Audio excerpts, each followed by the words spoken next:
basically what we're going to do is I have muted everybody to come in, and we wanted to try to make this as interactive as possible. So let me introduce myself, because I think most of you know me, but I'm Linda Carol Trotter. I'm also known as Eftychia, so you can call me either one because people call me both. That, of course, is my Greek name. We're welcoming you here today. We're really glad that all of you are here. And we're going to talk today about a lot of cool things. We have great speakers. Sam Williams is here today. Gregory Kontos is here today to talk to us about things that are be important to all of us, especially those of us who are searching or trying to do genealogy and create family trees and to find people. So with a little housekeeping for you, I just unmuted everybody so I could kind of make sure the unmute function works. And once we get through this little housekeeping part, I want you guys to all mute yourselves again, just so we don't have a lot of background noise and stuff like that as we're presenting things. The function that you can use, like after our presenters, like when we have a presentation and we have the live question and answer, there's a function down at the bottom of your screen that says reactions. And if you click on that, that has like these little smiley faces and other things like that, or a thumbs up or applause or something. And it also has, or most of you should have, it should say raise hand. And the raise hand function, if you click that, a little hand like this will come up on your screen that your hand is raised. And then we'll see that and we can recognize you, because we want you to be able to ask a live question to the speaker, and so everybody can hear the question. Unfortunately, I mean, the chat will be operational. You can talk to each other and do whatever you want in the chat, and that's fine. But sometimes we miss questions in the chat if we don't see them, and then other things too. We may miss a question, and so if you ask a question, it's probably a question somebody else wants to ask, and then you can actually interact with Sam when he asks his question. So anyway, that's the thing that we want to do. If everybody's under, let's see. Oh, how did that happen? How did we get? Nope, we do not. How in the world did Kim get on there? I don't know what happened. What are you trying to do? I don't know. I'm trying to get back to the gallery. Wait a minute. Let me go back to the gallery view. Here we go. There we go. Okay. Yeah, this thing is a little bit kind of funny. So. There's Meryl.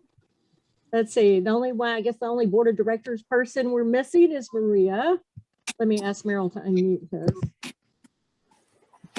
Meryl, can you I'm out of unmute. Yeah. Can you hear me? Yeah, I can hear you now. I can hear you now.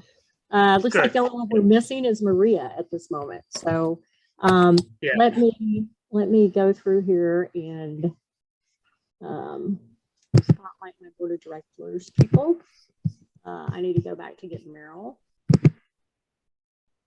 Well, I should be able to do that. I need to, how do I, wait, I need to add, wait a minute, I need to add Meryl, and I need to also spotlight Stephanie.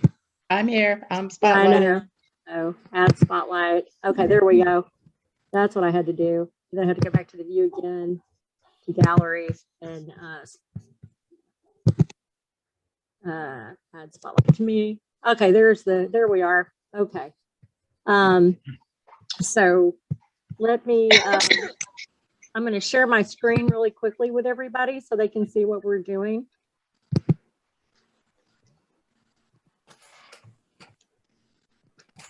All right, so my first thing I want to say is welcome to Greek Adoptee Reunionpalooza 2021.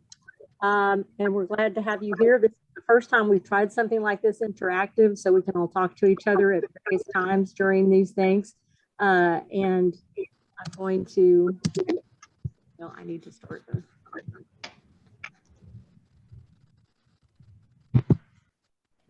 I gotta make that.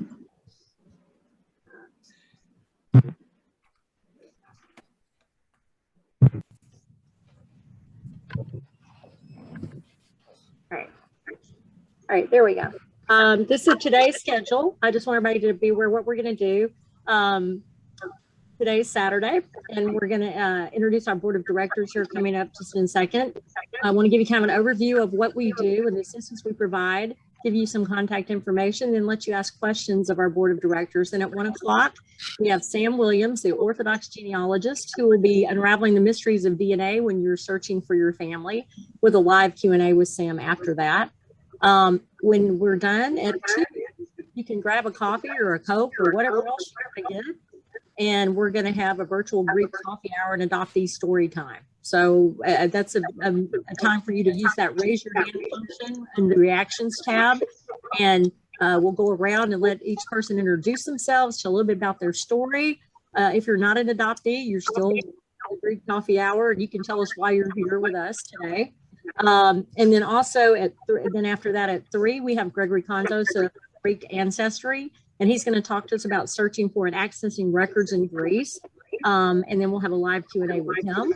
And at the close of our session at 4, we're going to have a virtual tour of Greek orphanages and cities they call home. Unfortunately, we can't go inside any of the orphanages because that's not allowed, but we do have some photos of them. And then we have some scenes from cities that these orphanages are in.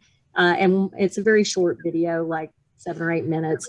And then at the end, we'll have question and answer and some closing remarks, and then we'll get ready for day 2 for tomorrow.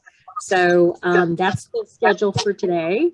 So let me come back to the, there we are. And I don't know if Maria has come in yet or not. I haven't seen her in the, let me see if she's in the gallery view here somewhere. Let me see if I can find Maria. I don't see Maria. She must have gotten kicked out or something. I don't know what happened with her, where she's at. I don't know that we can. No, I don't see her. Okay, so we'll just have to go on as we are. All right. So as I said, I'm the president of the Eftychia Project. I'm Linda Carroll Trotter, also known as Eftychia, and you can call me either one. I think most of you already know my story, and you've probably heard it several times, so I'm not going to belabor the point. I was adopted from Athens, from the Athens Municipal Orphanage, which is not the Cadillac Orphanage. Mitera is the Cadillac Orphanage. I was in the one that had lots of kids, and we all shared cribs. So that's the orphanage I came from, and I found my family in 2017, and you know, it was a wonderful experience. And then I'm going to let Stephanie introduce herself, tell us a little bit about her story, because some of you may not know Stephanie's story. And she's a great help to us. She's been a great help to me many, many times when I needed something. And Stephanie's always willing to pitch in and do a lot of work. So Stephanie Pazzolis will introduce herself. Hi, everybody. I know a lot of your faces are familiar. My birth name was Penelope. I was in the Patras orphanage. I was born in 1957, and I was actually one of the few that was baptized before they were left at the orphanage, although many people have said, you know, that because we were little and we were baptized, they don't know how legitimate the baptisms were, but I was one that actually had a name when I arrived in the municipal foundling home in Patras. I'm married, I have 2 children, and I have a grandson and a new baby grandson on the way. And I have been searching for, I did not know I was adopted when I was very little. I didn't find out till I was about 12, and I did not find out about Greece until I was 23 when I was getting married. I also did not know anything about the story until 2005 when I read the story on a website, and it was quite shocking, of course, and I've been searching ever since. So I've been doing a lot of DNA research. I've done DNA tests on all 3 of the main DNA sites, and the closest I've gone so far is a second cousin once removed, and is a little disheartening at times, but I've been greeted by these people with open arms, and I have a lot of people that are graciously doing everything they can to help me find my roots. And I am trying to help others as much as I can, but our hands are tied, as you all well know. We don't have a lot of access to things, and part of the Eftychia Project is to get some access so that we can have an easier time looking for and finding what we need. So I'm here if anybody ever has questions. You can find me on Facebook anytime. And I would love to do what I can to help everybody, and I do it as fast as I can, but unfortunately, sometimes that seems like a really long time. But I'm glad to be here. I'm glad to be a part of the project, and I want to thank Linda for allowing me to be involved, and I'll do what I can. So feel free to call on me anytime, everybody. Thanks, Stephanie. Stephanie's been a great help. Whenever I ask her to do something, she jumps right in and does it. So I super appreciate it. She even once came all the way to my house and visited me for a few days and helped me get some things organized for the Eftychia Project, which was a great help to me. I totally appreciate everything that Stephanie does. She's a hard worker. She's kind of tenacious like a bulldog. She won't give up if she's looking for something. So I know she's there, and anytime any of you want to call on her, she's there to help. And then Meryl, your camera's off. Are you there, Meryl? Something happened to Meryl. Let's see what happened to Meryl. Meryl, you need to unmute there, buddy. I don't know. His camera went off all of a sudden. I don't know. Oh, now he's gone. Okay. Well, that's okay. When he pops back in, we'll have him. We will definitely have him to do that. Let me go back to let me do that. Well, when he comes back in, well, oops.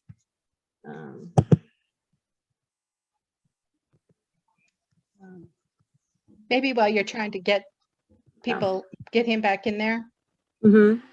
I just was going to say, I know a lot of you people have already done DNA, and I know it's very confusing, and I'm glad that we're going to have a speaker today that's going to be able to give us some insight into all of this, because if you have done it at all, you know how utterly confusing it is. And so it's getting a little insight, but it's extremely important. So if you haven't done it, Ancestry right now has the DNA kits on sale, and it really is, you'll be amazed what you find. So, you know, it's not necessarily always good news, but you may find something that'll really be a help to get you started in a direction. So if you haven't done it, please consider doing it, especially now that the kits are on sale. Absolutely. Absolutely. The kits are, I saw that today actually, and I was excited that they were as cheap as they were. Yeah. So it's a great time for people to do it. So when Meryl pops back in, we'll let him introduce himself. He'll probably had some technical difficulties. We basically wanted to just tell you what the Eftychia Project is, because some people have misconceptions about what we are, what we do. And we are a 501c3 nonprofit public charity. And we are fully vetted by the IRS that we are tax exempt and donations are tax deductible. We assist and support free of charge Greek-born adoptees searching for their roots and Greek families searching for their lost children. And we never ask a Greek adoptee or a Greek family who's requested our assistance for money or donations of any kind. We set this up in this way on purpose for the board of directors, so there's no question that anybody is making any money out of this. The four of us on the board of directors are all Greek-born adoptees. Two of us have found family, two of us haven't. And we're, it's near and dear to our hearts. Like this is something we wanted to do. And we set it up this way also because so many of us have been scammed by the same people over and over in Greece and in America. Actually, somebody tried to scam me when I first, a couple of people tried to scam me when I first started looking. And so, it's one of those things that it seems to be the same, the usual suspects, as they say. So, that's why we wanted to do this, because we were tired of that. Like so many people have gone down a rabbit hole and given money to people and gotten nothing in return. So that's why we did this way. The things we do, we provide advice, we facilitate searches for and reunions with biological family, and we also provide post-reunion and ongoing support, because we've all done this. I've always said our stories are all different, but yet they're all the same. And we've all, we all have a bond through all of this. And so part of our mission is to help support you. If you do search for family, you do find them, after you've reunited with somebody, you need support, you need something. So you might need help with something. Case in point, when I've been in Greece at times, I've taken my cell phone because I have a smartphone and gone to somebody's family's house and done a video chat for them because their family, believe it or not, in Greece, a lot of people don't have smartphones. They have these little tiny flip phones like we used to use, 20 years ago. And they have, they don't have a lot of data. They pay for it as they go. So we've done that for several people. We've gone and facilitated like a video chat for family. We also, provide ongoing support. Like even if your reunion's in the best of circumstances, you're not sometimes prepared for an emotional roller coaster that it can be. And so you just sometimes need people to talk to that have been there and done that. And so we're here for that. Like if you need help with anything, if you need help translating something with your family, we can use that. Some of us can't help you with a conversation with your family. We can find somebody that will. So, we try to do that. And Linda, I see excuse Maria, me a second. I see Maria. I'm being asked if you're letting people in if they're late, because apparently there's some people trying to get in. So Okay. Yeah. Are there people in the waiting room? There's one lady besides me.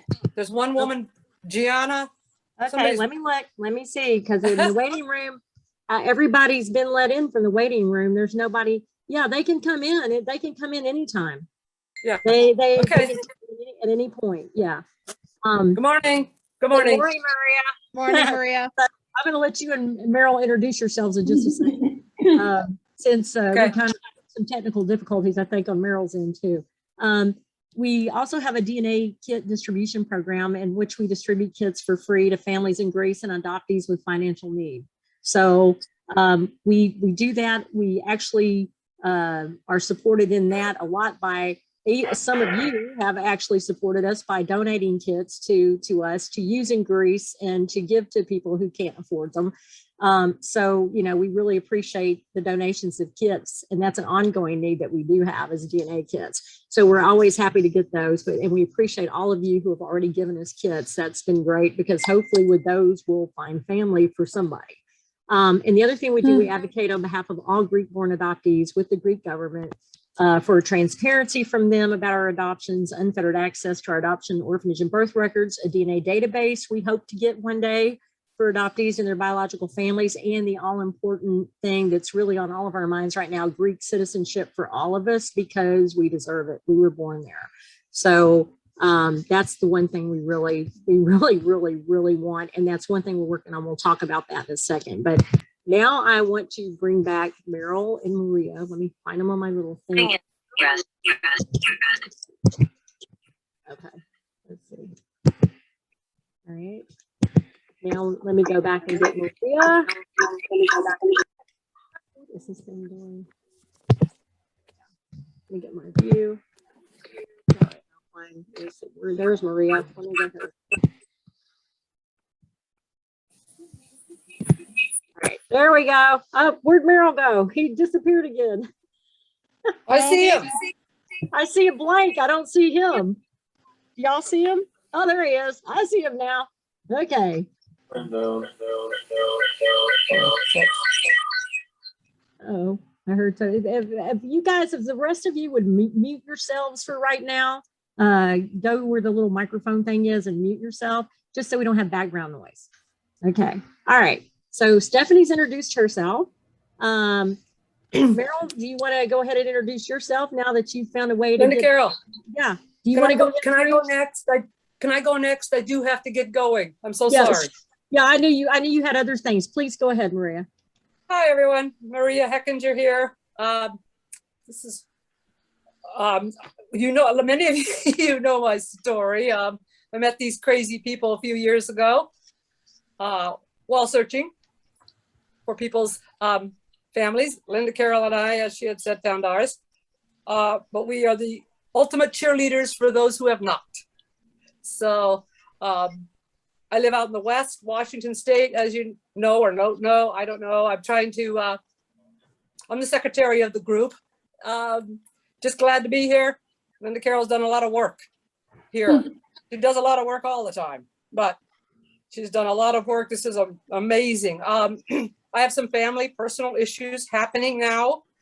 And so we're leaving. I'm out of town as I speak. Of course, everybody's out of town. What am I saying? I'm out of town. And I do have to go. It's my husband's birthday. We have had this planned. So I will get a report. These are fabulous people. Proud to be part of all of this. Message me if you want. I have been in this game for 40 years. 40 years I've found my family in 1984. So I'll be happy to answer questions. Email, message me, do something. I'll be glad to help in any way possible. All righty. Maria has a book out on Amazon. She wrote her memoir about her adoption. And you want to tell us briefly about your book quickly? Found my mother in 1984 while simply looking for the orphanage. That was not my intent. My mother, when I did find her, it turns out she was from the island of Lefkada. Assaulted, I'll use the word, of course, assaulted as a 15-year-old, pregnant, forced to leave her village. Born in, so she went to Patras where I was born. There's her story. She had a daughter later and got married. And in 1984, I went to Greece and I mean, just stumbled. I'm so sorry. I feel guilty saying this with all my dear friends who are Steph and Meryl. These people, oh my gosh, the work they have done. All of you who haven't found have done tremendous work. I simply fell into it. I've had my mother just died a year ago. I had 34 years with my birth mother and my fabulous American mother. So I've kind of been the beneficiary of two wonderful women. No wonderful men, but wonderful women. My book. Wonderful anyway. Man, your husband is a wonderful man. Come on. Yes, he is. I finally met one, but he's not Greek. I'm joking. Okay. Anyway, my big thing in my story that sets me a little bit apart is I found my mother at a young enough age that she wanted to go back and face those people in her village and go home before she died. So I took her to Lefkada. The family embraced her. She hadn't seen him for 44 years. And she went and saw her family. So in closing, I would say a part of the piece of that story that is amazing is I was the reason she had to leave the island. She was 7 months pregnant with me and forced and disowned. The person that caused her to leave the island is the person who brought her home. You talk about full circle. Wow. I am a walking example of things sometimes come full circle. So I've talked too much. I will. And she has, and her book, which we were talking about, her book. Oh. Tell us your book title and where they can get it. Beyond the Third Door. It's on Amazon. Don't buy it unless you read the reviews. I'm joking. It's a story. I'm telling you, it is a page turner. If I hadn't written it, I would still think it's a page turner. Lots of action. So anyway, right. Oh, somebody said they've read it. Oh, thank you. Steph, I've read it too. Meryl. I've read it Meryl. too. Anyway, so glad to be here. Thank you all. And thank you for being secretary, because you know, nobody likes to write all the minutes of those meetings or any of that other stuff. And it's okay. People, so we appreciate someone who actually will do it. So that's okay. Thank you for being you. Thank you for being a friend, and thank you for being on the board of directors. And we appreciate all you do. These are great folks, everybody. They're great folks. So anyway, I'm gonna sign off and thank you all. Have a wonderful meeting. All right. Bye. Bye. All right, so now we need to. What happened to Meryl? He disappeared again. No, you're still there, Maria. I know. Oh. There you go. I don't know where Meryl went. again. We lost him here. again. Oh, you're here? Okay, wait. I got to find you on the I am here. Okay. Yeah, you'll have to find me. I had audio trouble, so I had to switch. There you are. All right. Here I are. We're going to add you to the spotlight. There we go. There's Meryl. Yay. There I am. Quick, introduce yourself before something else happens. Yeah, before everything blows up again. I'm Meryl Jenkins. In theory, I was born in Patras, Greece on November 11th, 1954. I spent the first almost 11 full months of my life at the Patras orphanage, and I was adopted by a couple out of St. Louis, Missouri, and arrived in the United States, specifically Idlewild, on October 5th, 1955. At some point, I was told I was adopted, and it was never a big deal. I'm thinking I may have been in second grade, something like that. I have this vague memory of saying something about it in class, actually.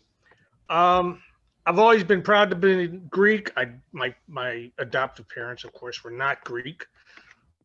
My mother mostly German, and my dad was pretty much a mutt.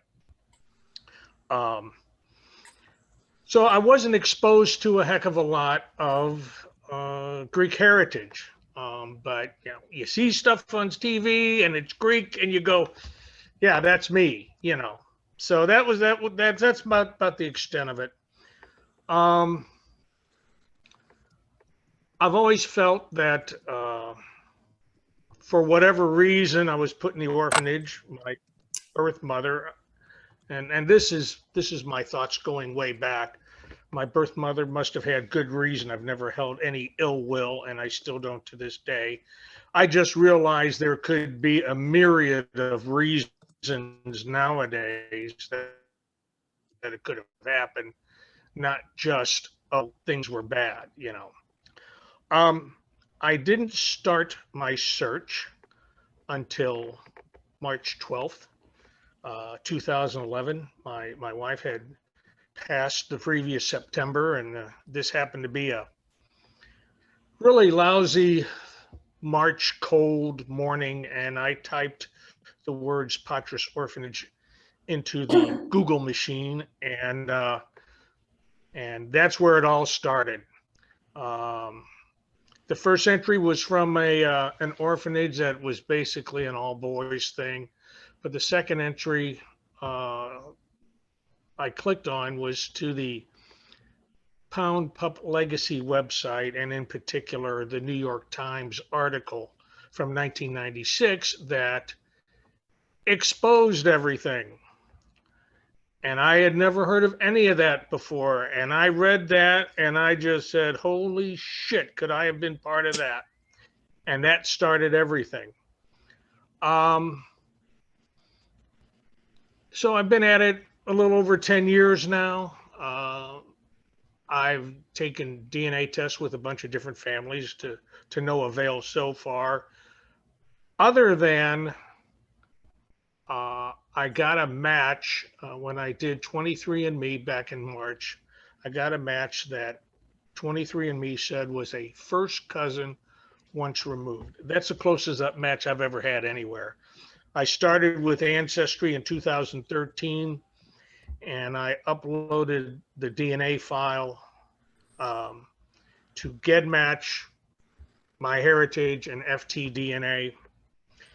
And everything was, you know, fourth cousin and beyond, or third cousin to distant cousin, that kind of thing. So this is the closest. So I'm still in the mode of pursuing this. I haven't heard any word recently. Don't know where it's going. Something I've got to kind of reconnect with, but I've given him time to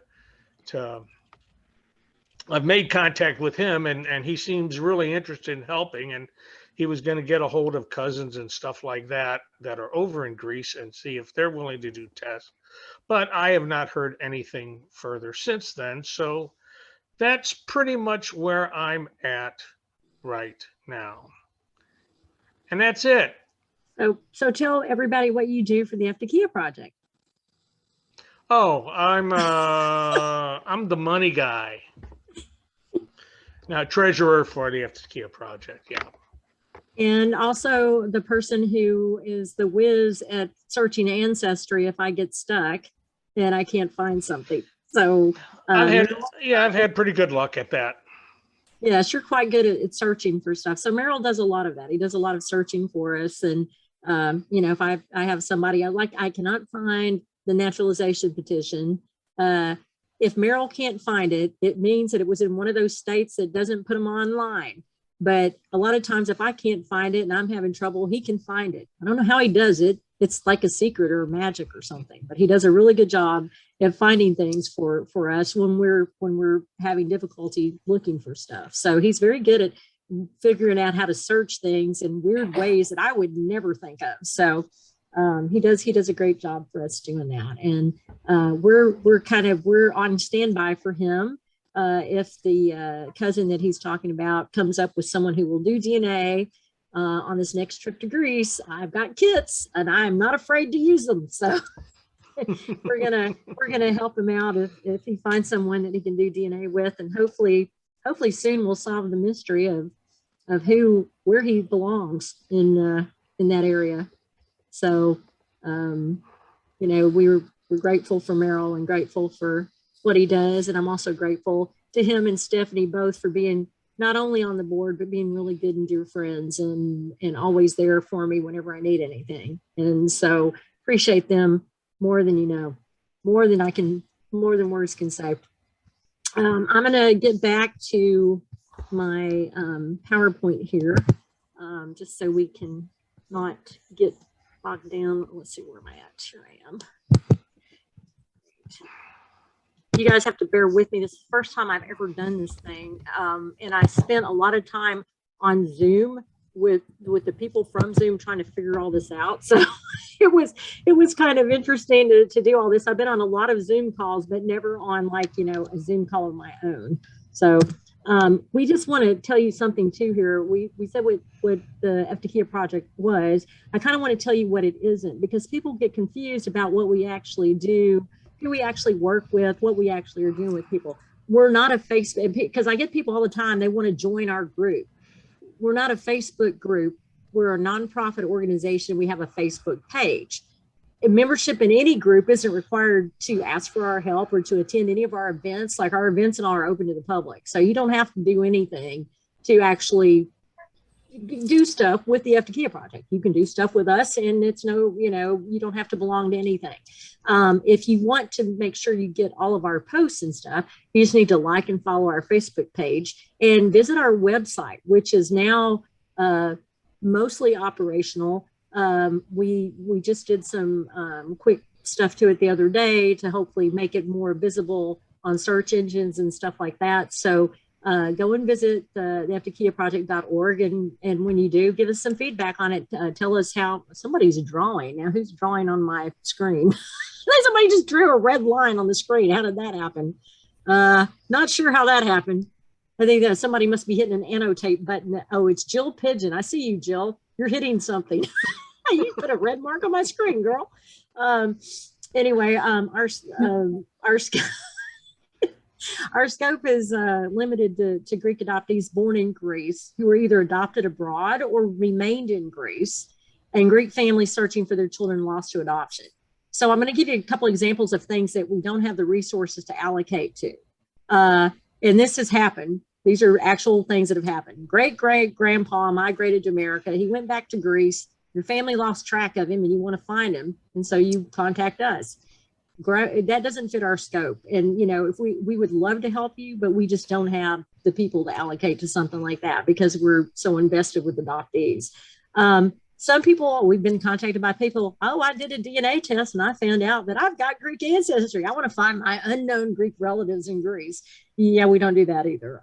That's great. It was wonderful that you're Greek and you're proud of it, but we can't help you with that because, again, we don't have the resources for that. And the other thing that kind of falls outside of our scope that someday we hope to be able to help with, if you were born and adopted outside of Greece, for example, in the US, and when you did your DNA, you found out that one of your parents just happened to be Greek. Well, that basically makes you half Greek, but again, that's not in our scope at this moment. So for all of those situations, we always try to help people and tell them suggestions. So we always say, join all the Greek genealogy groups on Facebook, Hellenic Genealogy Geek, Hellenic Ancestry and History, and I know Dorothy's on here because I saw her earlier, and they do a great job. Hellenic Genealogy Resources, DNA Greek, there's a whole bunch of them. And we tell people to post their stories. If you have a name and an approximate last location, like great-great-grandpa. And you know, when he went back to Greece, he disembarked at Piraeus and he went to the village in Mani or something, and he was there in 19 whatever. If you have an approximate location, you can actually ask the Hellenic Red Cross to do a well-being check on that person to see if they're still alive, to see if they're there. And if they find that person or their family, they can provide your contact information to them, and then they can contact you if they want to. So that's an option that a lot of people, and there was even one adoptee who actually did find her family through the Hellenic Red Cross. It took about 10 years before the Red Cross ever responded back to her to tell her, yes, we found your family and we've given them your information. It took a long time, but she still did find them that way. So that's another option for some people. If you kind of have, but you have to have some names, you have to have some places, you have to know a little bit of something to give them so they have some way to search. But like I said, it's our hope in the future. We might be able to expand our services to include at least the people that were adopted here in the U.S. and then found out their father was half Greek. And I know Dorothy has been helping some of those people because it's basically there's more people than you think whose father was a Greek sailor on a ship and just happens to be their dad. They find out later that, oh, my father was a Greek sailor, and they might know a first name. They might even know the ship he was on, but then sometimes those records aren't kept up to date. So it's hard to find the manifest from the ship and stuff. So those things do happen, and that does happen. I wanted to speak just a minute about our advocacy. Our advocacy for Greek adoptees is based on our value statement. And our value statement we believe that the knowledge of their roots and their biological family origins are basic human rights of all adoptees, not just Greek ones. Everybody deserves to know where they came from. We believe that Greek-born adoptees and Greek biological families are entitled to transparency from the Greek government and all Greek adoption-related institutions and organizations, public and private. As Meryl so succinctly put it, like in order to solve a problem, you have to recognize there is a problem. And the Greek government needs to come clean and say, yep, this happened. We're sorry it happened. These adoptions were a travesty, and we want to do whatever it takes to fix it and make sure it never happens again. So he's absolutely right about that. So that's one thing where we want the government to at least acknowledge these happened. They were a travesty, and we're going to do everything we can in our power to help fix the aftermath of all of this.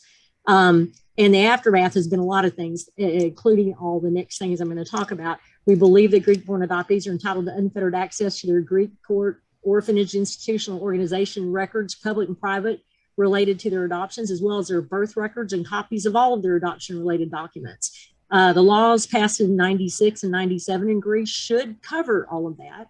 However, they still continue to find ways not to give us our records. We actually, I think, made some headway on this as a group when we met with government officials in Athens last month for about 2.5 hours who are over the orphanages and foster care.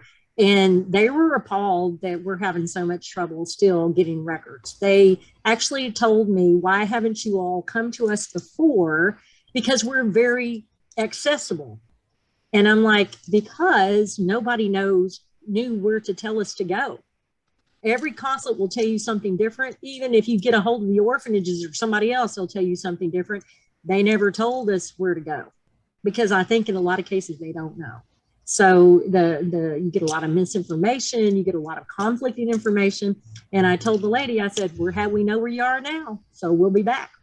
But the good thing, the aftermath of that, was that they are going to work on a procedure in order to actually make this easier for us to get records. They're going to actually come up with a process that's more centralized and where they can disseminate this to the orphanage to get the orphanages to give the records back in a timely manner. The lady said it would probably, or the lady and her colleague, there was two of them that we met with. She said it'll probably take them several months, 2 to 3 months, to actually get this done, to get it approved and all of that. And I said, well, you know what? We've waited for 6 decades. I think we can wait for 2 to 3 months. So I think that's reasonable to assume. So that was one big thing that happened. That was kind of a giant step forward in that department. And they said they would keep all of us apprised of what's going on and what progress they're making. So hopefully when when I return to Greece, we'll have some more information about all of this for everybody. The other thing that's going to be probably the hardest thing to do or to get Greece to go along with is that the Greek-born adoptees and Greek families are entitled to the establishment by the Greek state of an adoptee biological family DNA database for the purpose of reuniting adoptees and their biological families at no cost to either of us. That's a little bit more sticky and difficult because that means they have to spend money to do this. So we're hoping that in the long run, we will be able to get them to do something. I have talked to several other, recently talked to several other adoptee organizations, including Korean adoptees, and they have said that the best way to do this is through a nonprofit in collaboration with the government, so that the government doesn't have to do all the work, but they provide the DNA kits, they provide some funding, and they help set up the thing, and they participate, but they don't have the total control of it because they said it's very difficult to get the government to do all of that. So, you know, we'll see what Greece says or what they do, what they think they can possibly do about this. And, you know, we hope to know something in the next few months about if they're even going to consider doing something like this. And lastly, but not almost the most important thing for a lot of us, even whether you ever find family or not, if you're looking for family, you ever find them, the most important thing we feel is a huge thing is we believe all Greek-born adoptees are entitled to Greek citizenship by birthright, and that an expedited pathway to Greek citizenship for adoptees should be streamlined with minimal bureaucratic processes and at no cost to the adoptee. We all deserve it. We were all born there. And, you know, it's hurtful when you go to a consulate and you're wanting to find a way to get your citizenship and they say to you, well, you weren't raised in Greece, so you're really not Greek. The irony of telling somebody who was born in Greece to Greek parents that they're really not Greek is just astounding. And so that's another thing. The Eftychia Project wrote letters to several big organizations, including the Greek Embassy in Washington, D.C. And because of them, they actually said that I related in the letter some of the things that we've been told about not being Greek and how the consulates have treated us. And the embassy was actually appalled. The ambassador, Madam Papadopoulos, she was very touched by all of this and immediately contacted the minister in Greece that was over the orphanages and foster care and told them to do something about this, about these records, that this is ridiculous, that we can't get records. And they also have been talking to the consulates to tell them you cannot treat Greek adoptees like this. They are Greeks and you should be more responsive to them. And I've been told by the secretary of the embassy in Washington that if any of you encounter anybody in the consulate that does not treat you fairly, does not treat you with respect and dignity, that please tell the Eftychia Project, and we will relay that to the secretary of the embassy there, because they really said they want to get a handle on that, and they're with us all the way to help us in any way that they can. And they've even asked that we copy them on emails to any of these people that we talk to in Greece so they know what's happening and they can step in and help. So that's a huge thing to have them at least be that responsive to be able to help us. So that's we're very excited that's happening at this stage. So that's kind of where we are. The only other thing that's coming up, and when I go back to Greece, the member of parliament that we're working with, Stathis Konstantinidis from Kozani, he is in the process of setting up meetings for the Eftychia Project with some more of the ministers, especially the ones that will be, and people in parliament that will be directly involved with the citizenship issue. So hopefully that's coming up. It should be on this trip. If not, it'll be on the one in October, but it should be on this trip. So we're hoping that is the next thing that pops up. And the last thing we want to talk about quickly before we have our first speaker, we want to talk about our volunteer program. A lot of people have expressed interest in becoming volunteers. I've had several people say, hey, we'll do whatever you want. You know, I can translate, I can look up a family tree, I can, you know, help you in the office, I can do whatever. We've grown so big, so fast, just in the last 2 short years, that we could really use help in a lot of areas. So we have openings, we're not employers. There's no pay in this, just satisfaction of helping other adoptees basically is your pay. But we have we need search angels, a lot of people that do some of the same things that I do, looking for people and communicating with them and trying to connect family and the adoptee. We need DNA and genealogy help. So many of us do not understand the terms that genealogists use, and Sam is going to help us with that when he speaks. What's a second cousin twice removed? A lot of people don't know what any of that is. And especially a lot of people in Greece are unfamiliar with this because they look at family relationships differently than we do. So we need DNA and genealogy help with that. We can always use translator help. People that only want to do documents, that's great. Or people who want to do verbal and written communications, like if they want to make a phone call for us, if we need to talk to someone who doesn't speak any English and we need to speak with someone, we can use people like that. We need an intake coordinator in Greece, someone who can coordinate these families and get all the information ahead of time, can compile all the information, the story, pictures from the family, whatever it is, if they want to have their story posted on the project, and whatever we want to do, if they want to do DNA, and then can relay that to us so we have that information in hand. And also one for Australia, because we've actually been, surprisingly enough, getting people from Australia who actually had children in Greece that they believe were stolen from them. They migrated to Australia and then they went back to Greece. Or some of them are still in Australia. So we've had that too. I don't think any of you live in Franklin, Tennessee, but I can always use help here when I'm home in the office, because we do have an office. And in Greece, the office is basically my apartment. Everything there is locked up. Any of the files and stuff there are locked all the time. But I need help there too. So if anybody's in Kontos ever and can spare a few days or a few hours to help, that would be great. And then if none of those things tickle your fancy, if there's another area that you think you can help in and that you're efficient in, just let us know. We would love to hear from you. So if you're interested in becoming a volunteer, just request an application. We have applications. Just request an application either by email or send us a message during the chat here or on our Facebook page, and we'll get you an application. We'll need your email to be able to email it to you. The big thing with applications, because we are a registered nonprofit, we do have to do a little bit of due diligence. We know most of you, so it's not like we think anything's wrong, but it does require that you're okay with a background check and that we check references. And the background checks we pay for. You wouldn't be, it wouldn't cost anything for you. So, but because, everybody has liability these days, that's something that we have to do with any volunteers. There will be a small training little program that you can do basically online, or it's a PowerPoint that we'll send to you. We're working on that. Just, won't take you long. It's just one of those things we have to do to show that our volunteers are trained and that they know what they're doing and that they're going to keep confidentiality. So that's kind of the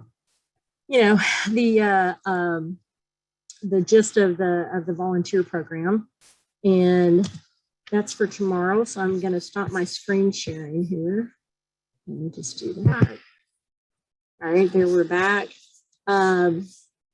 So now if any of you have questions for the three of us, if you look down at your reactions tab, and if you click on it, you'll see like there's some little emojis, and there should be at the bottom or somewhere on there a raise hand function. So if you don't have one, Stephanie, some people don't have the raise hand function and some people do. So I'm going to put this back on gallery view. I don't know if we can see everybody or not on here. Let me put this back on gallery view. So like if anybody wants. Mm-hmm. Can I just say something real quick? Yeah, go ahead. Okay, so as I was introducing myself, I forgot two things too. I'm actually the intake coordinator for us here in the US. That's part of my position here with the Eftychia Project. And I have no problem if you want to send me, besides your papers that you have, if you have papers that you have that you do not know what they are, you're not sure what to do with them or what validity or what value they are, you're more than welcome to scan them into your computer and email them to me. It's really important that if you have any kind of documentation, and I have a woman here who is a lawyer. I live right outside of Chicago, Illinois, and I have a woman here that is the wife of a lawyer who also has the ability to practice in Greece, but she has, we are able to get translations done on documents if needed, besides what we have in Greece. So that's important as well. And as Linda was saying about the volunteer program and the privacy thing, you all know that this is something that we value very much, because this information is, you know, it's our lives. And so that's why it's so important that we all agree that this stays within our group, and it needs to be kept that way, so that we can help one another rather than having outside sources being trying to help us when they have no idea what it is that we're looking for. So that's another part of the program. But I just wanted to say that I meant really quick. Yeah, thanks, Stephanie, because that's important too. And the other thing is like some people have asked about the stories we put out on Facebook. We don't put anything that we're not allowed to by the person that asked us to do the story. If somebody says, you can, I've had a lot of people, there's sometimes you'll see stories and there's no last names there. And I know that frustrates people because sometimes that last name could be important. But the problem is that like, the story, people don't want to put that last name. That's fine. Or sometimes they don't want to put any names at all. And that's fine too. Sometimes they don't want to do any pictures. And that's fine because, just because you look like somebody doesn't make you related to them, so because we're all Greeks and we all look like a lot of other Greek people. So, and this is your story to tell. If you find something in your family, you find something, this is your story to tell. It's not our story to tell. We're doing what we can to help you make that story happen, but it's not our story to tell. It's your story to tell. I feel that way. Right. It's your story. And that's why we don't print anything that you ask us not to. And I always ask people, do we have your permission to print the story? And if we do, is there anything you don't want us to say or anything you particularly do want us to say? And then we usually ask for, 3 to 5 photos to put with it, because actually posts that have photos get looked at a lot more than posts that have nothing. So it's better if there are some photos, even if it's just a photo of you. It doesn't really matter. Whatever you want to do, you can do. So we try to do it as easily as we can. I know there's there's different schools of thought on this with the stories. Some people say, oh, don't do publicity, it scares people off. Well, we've had the opposite. It doesn't scare people off. In fact, that's how a lot of people are starting to get, case in point, some of our adoptees that we've been helping, their stories were published on our Facebook page, and they are, some of them come from the area where I come from. A friend of mine that has a little news website there called impress.greece picked up one of them. It went kind of viral in that whole area on all these little Greek websites, all these news websites in that area. And it resulted in people coming forward and wanting to do DNA because they felt like they were related to this adoptee. So, and that happened in the case of 2 of them. We put out another story and it happened for the second one as well, that people responded. So it's not, maybe in some cases people would back off, but, and generally once we get some response, we back off on putting all the stuff out there, because then at that point we found someone who's potentially a relative and we don't want to, keep belaboring the point or putting too much focus on them if they don't want the added attention. So we do as best we can to keep everybody's privacy private. So, so anything that you give us, you have to give us the permission to do it. We're not going to do it without it. And a lot of times I just have people write their story we edited a little, of course, but we like it to come from them. Like they're the ones telling the story, so we like it to be from them. It makes it much more poignant, much more readable for the audience instead of something just cut and dried. So that's the way that is. So now it's time to introduce our first speaker. Our first speaker is Sam Williams. He is the Orthodox Genealogist. He was actually, when we decided we were going to do the first annual Greek Adoptee Reunion. He was and do the live in person one. He was the first person who we talked to. I got some recommendations. Several people recommended Sam, said he was great for the DNA portion of all of this. And Sam was very excited to come because he wanted to be part of the very first reunion we had. And so then when we thought we were going to do it live this year, Sam was still on board with everything. And then we, at the last minute, we thought, to be on the safe side, let's just do virtual this year and do the live in 2022, which we hope Sam's going to come and be a part of that because he deserves to be a live person after all that. So, Sam's hopefully going to unravel some of this mystery for you guys about DNA and about all the things. Well, I'm trying to, there we go. Now he's unmuted. I'm going to spotlight him so he can, okay, come on thing. Here we go. All right, we're going to add the spotlight to Sam. We're going to take the spotlight off of the rest of us. Let me just remove the spotlight from us, and we're going to let Sam, without further ado, we're going to give it over to Sam and let him do his thing. And we're excited to hear from him, and hopefully we're going to learn a lot today. And we are recording all of this, guys, so if somebody misses it, they can see it on our Facebook page and see it on our website eventually, or on our YouTube channel actually too. All right, Sam, take it away. All righty, so I'm just gonna share my presentation. All right, can everybody see it all right? All right, great. So first off, it's great to be with all of y'all. I am from Virginia, so I'm gonna probably say y'all a few times. And for those of you who are joining from around the world, we welcome you to virtually, I guess, to Tennessee or Virginia right now. And we're going to be looking at DNA during my hour. And we're going to be talking about how to use DNA, how to get the most out of whatever service you've used, whether it's Ancestry, 23andMe, MyHeritage, Family Tree DNA. We're also going to talk about some of those details of what do some of these terms mean and what are some of these estimated relationships? What does that look like?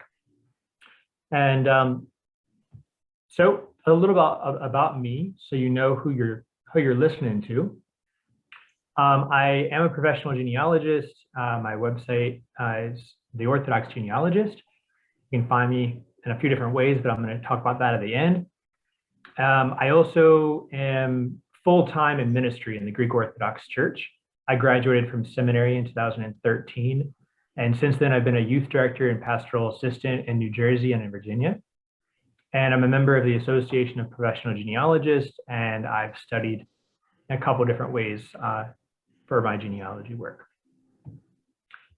This afternoon or morning, wherever you are, or this evening, for all of y'all, we're going to be looking at unraveling the mysteries of DNA in the search of family. The first section of our talk today, we're going to be looking at the basics of DNA.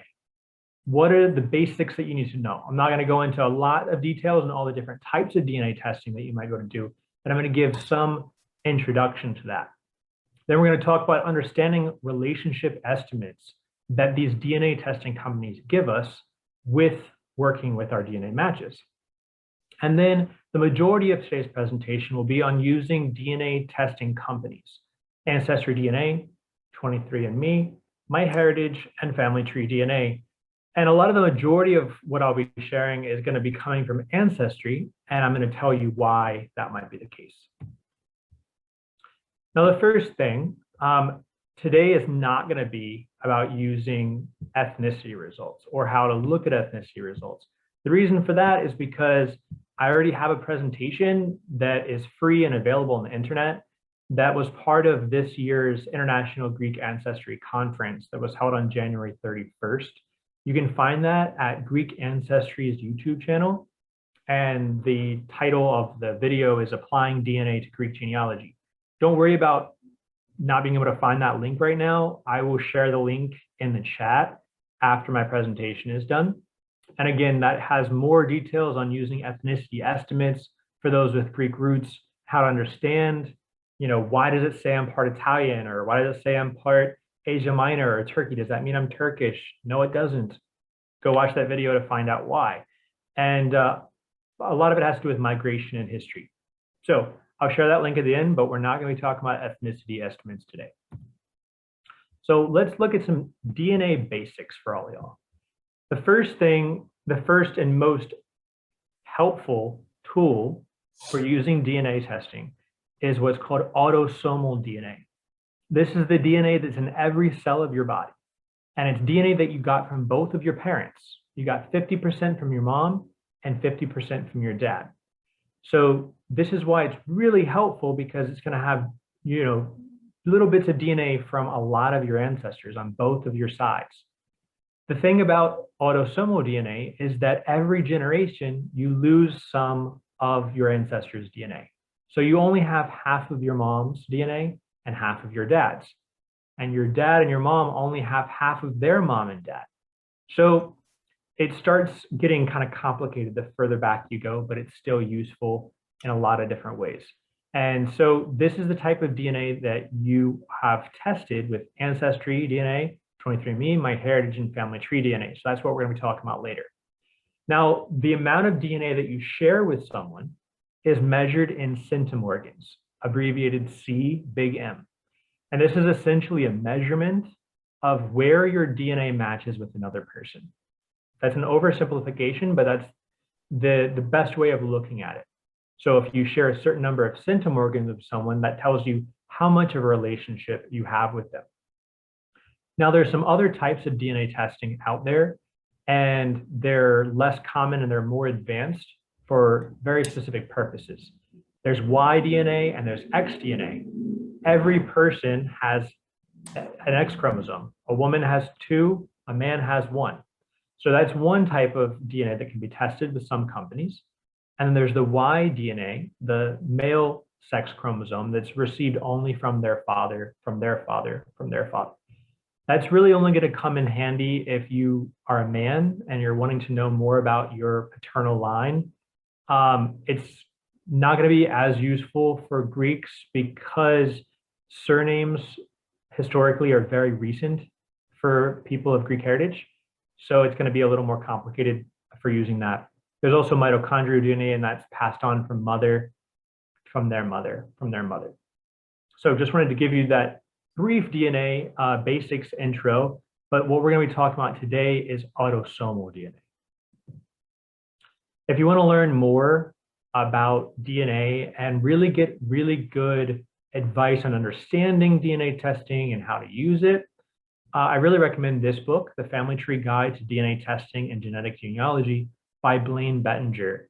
He's really awesome. He also has a blog called The Genetic Genealogist, and he is really well known for speaking at genealogy conferences about using DNA. You can also go to Your DNA Guide with Diane Southard. I loved Diane. She's a friend of mine, and she's a great teacher, very energetic, and her presentations are wonderful to watch. And also she has a new book out called Your DNA Guide, the book. And she also offers mentoring and teaching services. And she has a YouTube channel where you can watch little snippets of different types of teaching that she has. And I really recommend y'all looking at Your DNA Guide on YouTube and at her website, or looking for her book on Amazon. So next, we're going to be talking about understanding relationship estimates. And we're going to look at 3 different things. What are the different relationship estimates that companies offer? And why am I saying estimates? Because they can't tell you exactly the relationship past a certain threshold, and we're going to talk about that. We're going to talk about what does it mean to be removed from someone, a first cousin once removed, a second cousin twice removed. What is that? And how does a company estimate these relationships anyway? These are some of the possible relationships you're going to see on some of our DNA testing companies. The first one I list is self. Now, why would you ever see self in a DNA test? There's only two options for that, but I have seen it before, so I just wanted to mention it. One is either you've taken more than one test at the same company. I've seen that where sometimes a person took a test and either they somehow got locked out of the account or they forgot they took one, and so now they have two tests on there. Another possibility is if you have a twin and they've tested. So friends of mine, and they're actually cousins, they're twins, and they both tested. And when you look at one of their matches, the first person, it says self or twin, which is really kind of crazy to see, but that's an option. So if you know you haven't tested more than once at a certain company and you're seeing yourself on there, then you have a twin. Now, the other one is parent-child relationship.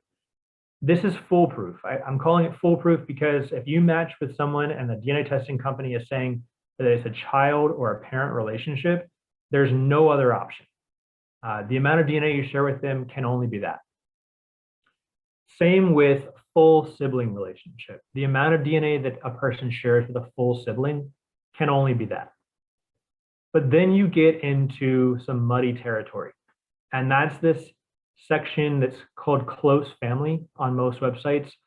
On Ancestry, it's close family to first cousin. Now, they give you this range because there are several relationships that are possible for the same amount of DNA that people can share. So the options in that category could be that they're your niece or your nephew, or your aunt or your uncle. They could be your grandchild or your grandparent. But also in that same category with roughly the same amount of DNA could be a half sibling. So for example, a niece shares a similar amount of DNA as a half sister. So this is where it starts getting important to know the age of the person you're matching with. Though again, we're going to talk later on why that's not always foolproof either. The next category is first cousin. Now, a first cousin on Ancestry, for example, might not be your first cousin. They could be a half aunt or uncle. They could be a half niece or nephew. They could also be a great niece or nephew. So what does that mean? That means that, or a great aunt or uncle. I forgot that one on there too, actually. So I'm going to show you some numbers in a little bit, but I have a great uncle, my grandmother's brother, who's DNA tested, and I also have my mom's half sister who's tested, and they share a very similar amount of DNA as my first cousins. So that's within that category of first cousins. So I'm mentioning that here to say that you can't just say, oh, it's definitely my first cousin, or it's definitely this, especially with adoptee cases where it's likely that you have half sibling relationships, or even your biological parents could be half siblings as well. And past first cousins, things get more complicated. And that's why we're going to talk about what is those, first removed or once removed or twice removed mean. We're going to look at a chart for that. And the ways that these relationships are predicted is based on the amount of DNA that you share with them with that number of symptom organs that we talked about earlier. So I wanted to give you some examples of when you're looking at this number of symptom organs, each company will give you this number in different places. And we're going to talk about that in specifics when we go through each of the different companies. So in the close family or first cousin section, I'm giving you examples from my own DNA. I have my mom's parents who have tested, and they share about 1,700 and 1,600 symptom organs. That's what grandparent relationships look like. And then I have my full aunts, my dad's full sisters, 1,600, 15, almost 1,600. So you can see it's roughly the same amount. for grandparents as aunts or uncles. Then you have the first to second cousin range, and a lot of different relationships wind up in that category.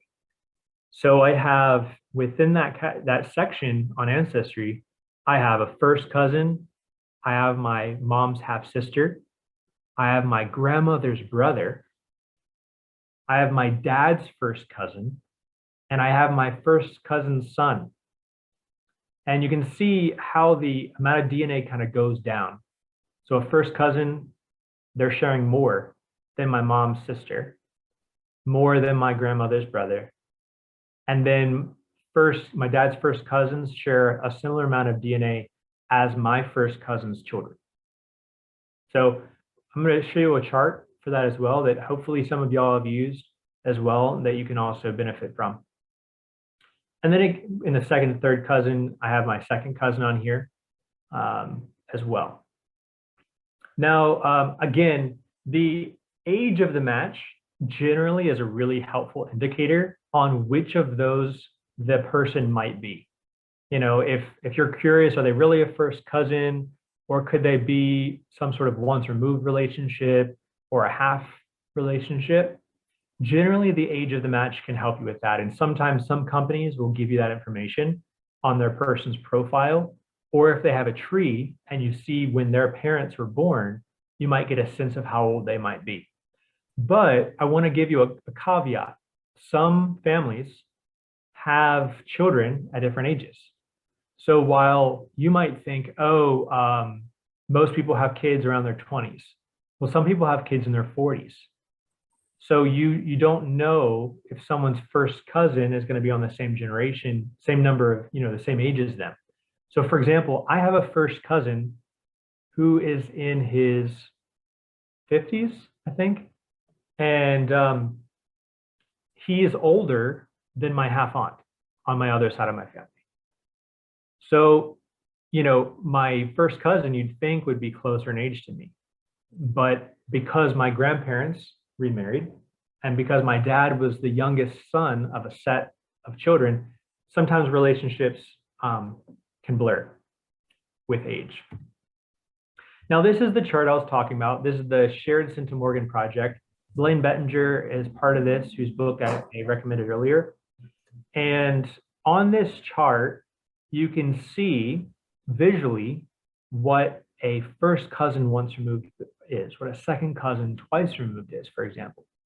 Now, also on this website, if you look down at the bottom of the page where it says dnapainter.com/tools/shared CMV4 for Shared Centimorgan Project version 4.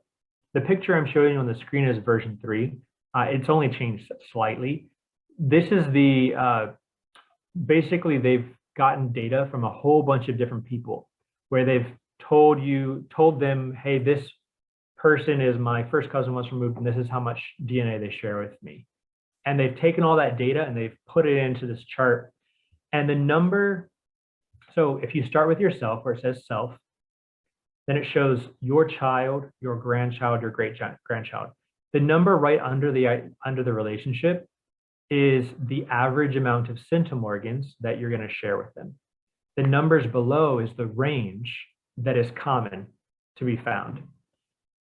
And so if you look at first cousin, it's roughly 874 average amount of centimorgans.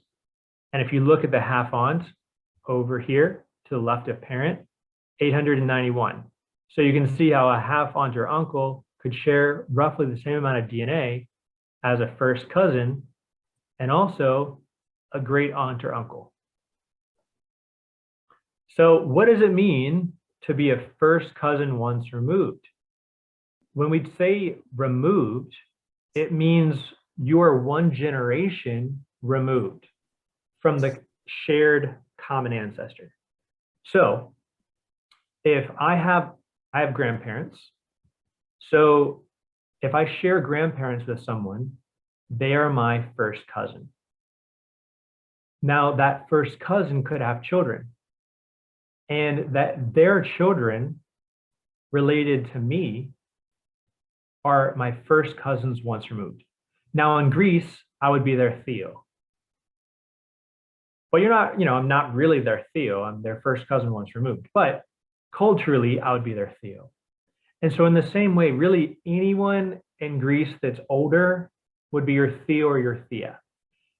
And so when you're like, oh, we're not, that's actually my cousin, they're gonna be like, I'm not your cousin, I'm your Theo, or I'm your Thea.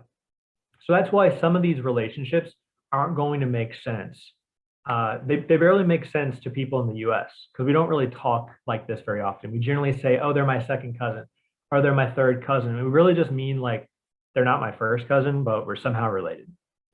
And in the genealogy world, we use specific terms because of the number of times they have come down that line from the shared ancestor. They're going to lose some of the DNA from that shared ancestor. And so that's how we can predict these relationships when we're looking at DNA for genealogy. So now we're going to, before I go on too much with all of these different companies, we're going to be looking at Ancestry DNA, 23andMe, MyHeritage, and Family Tree DNA. I'm going to talk in that order because it's the biggest company with the most test takers to the least number of test takers, I'd guess. So we're going to talk about all of that coming up. All right, and I am going to be taking questions at the end. So Ancestry DNA, they're by far the largest. They have over 18 million tests in their database. So honestly, y'all, if you have not DNA tested with Ancestry, go get it, especially right now. They're on sale, $40 off for 60 bucks. If you have Amazon Prime, you can buy it on Amazon Prime, most likely for the discount and not have to pay for shipping. So just throwing that out there.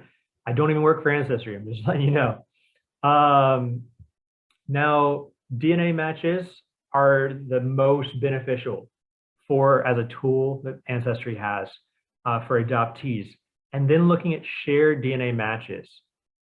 They also have an easy messaging system, and you can also build a family tree on their platform for free with just the information that you want. If you want to add records and things like that, you have to be a paid subscriber to their company. This is what the homepage looks like on Ancestry DNA. Once you're clicking on the DNA tab at the very top, you're going to see DNA story, where you get your ethnicity estimate, your DNA matches in the center, and then through lines, which is something that's not really going to be helpful for adoptees. It's more estimated relationships with people that you've already determined.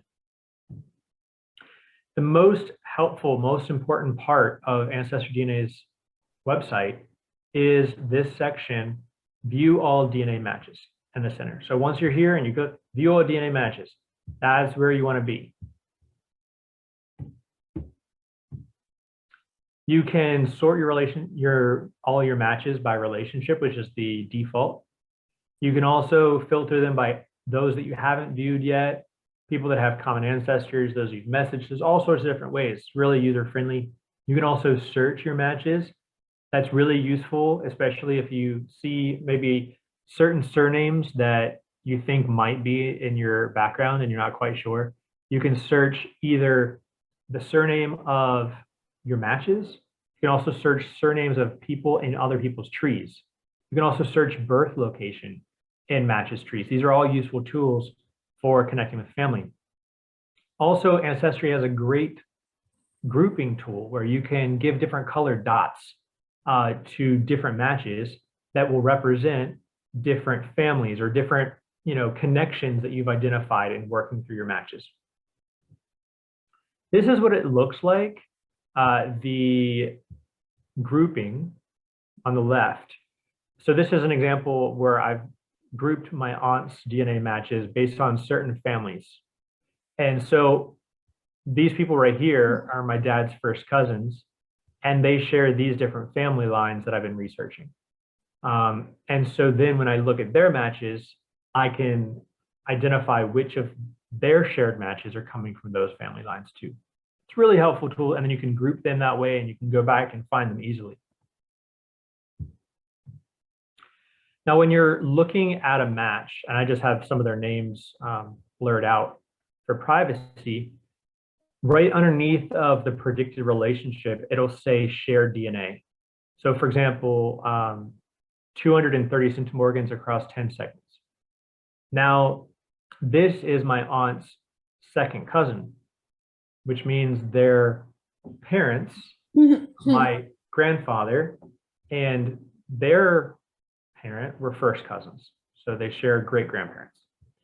Now, if you look at Blaine Bettinger's chart, it'll say that a second cousin has on average 229 centimorgans with a range of 41 to 592 centimorgans.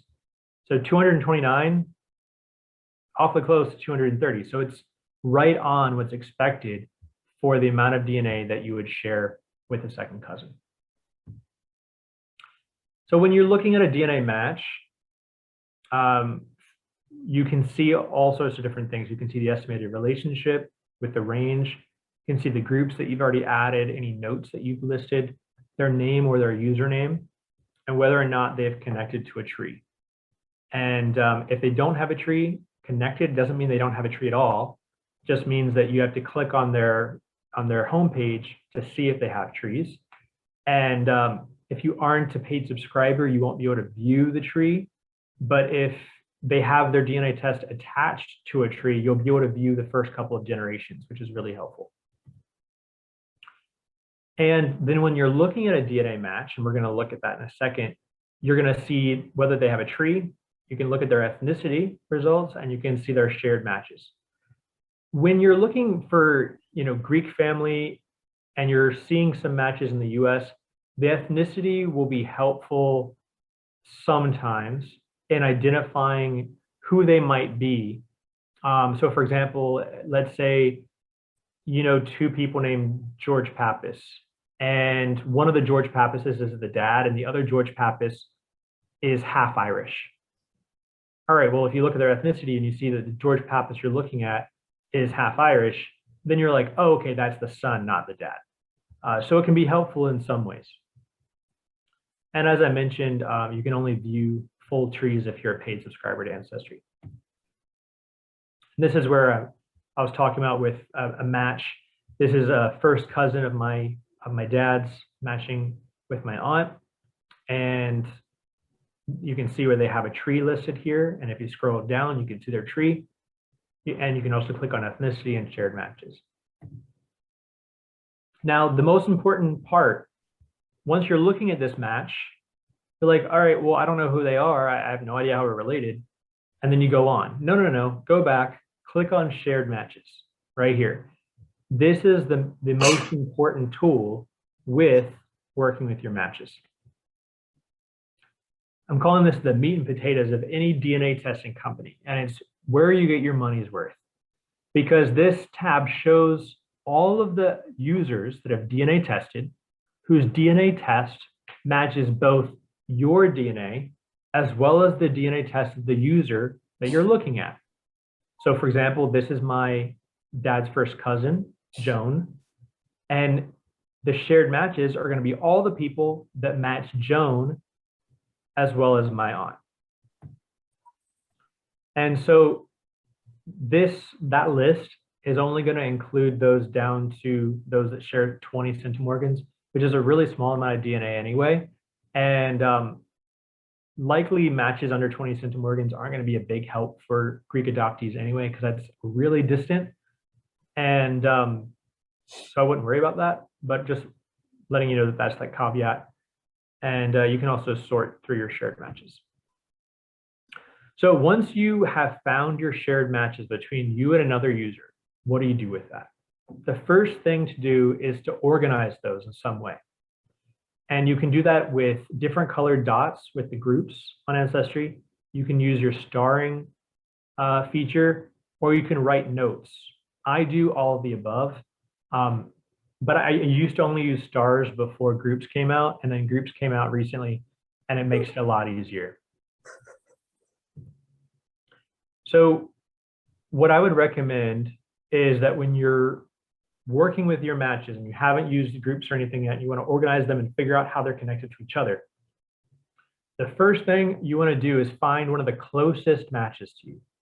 So on Ancestry, let's say if they're a first cousin or if they're a second cousin, whoever is like one of the closest people that at the top of the list, you're going to start with them, and then you're going to go to their shared matches.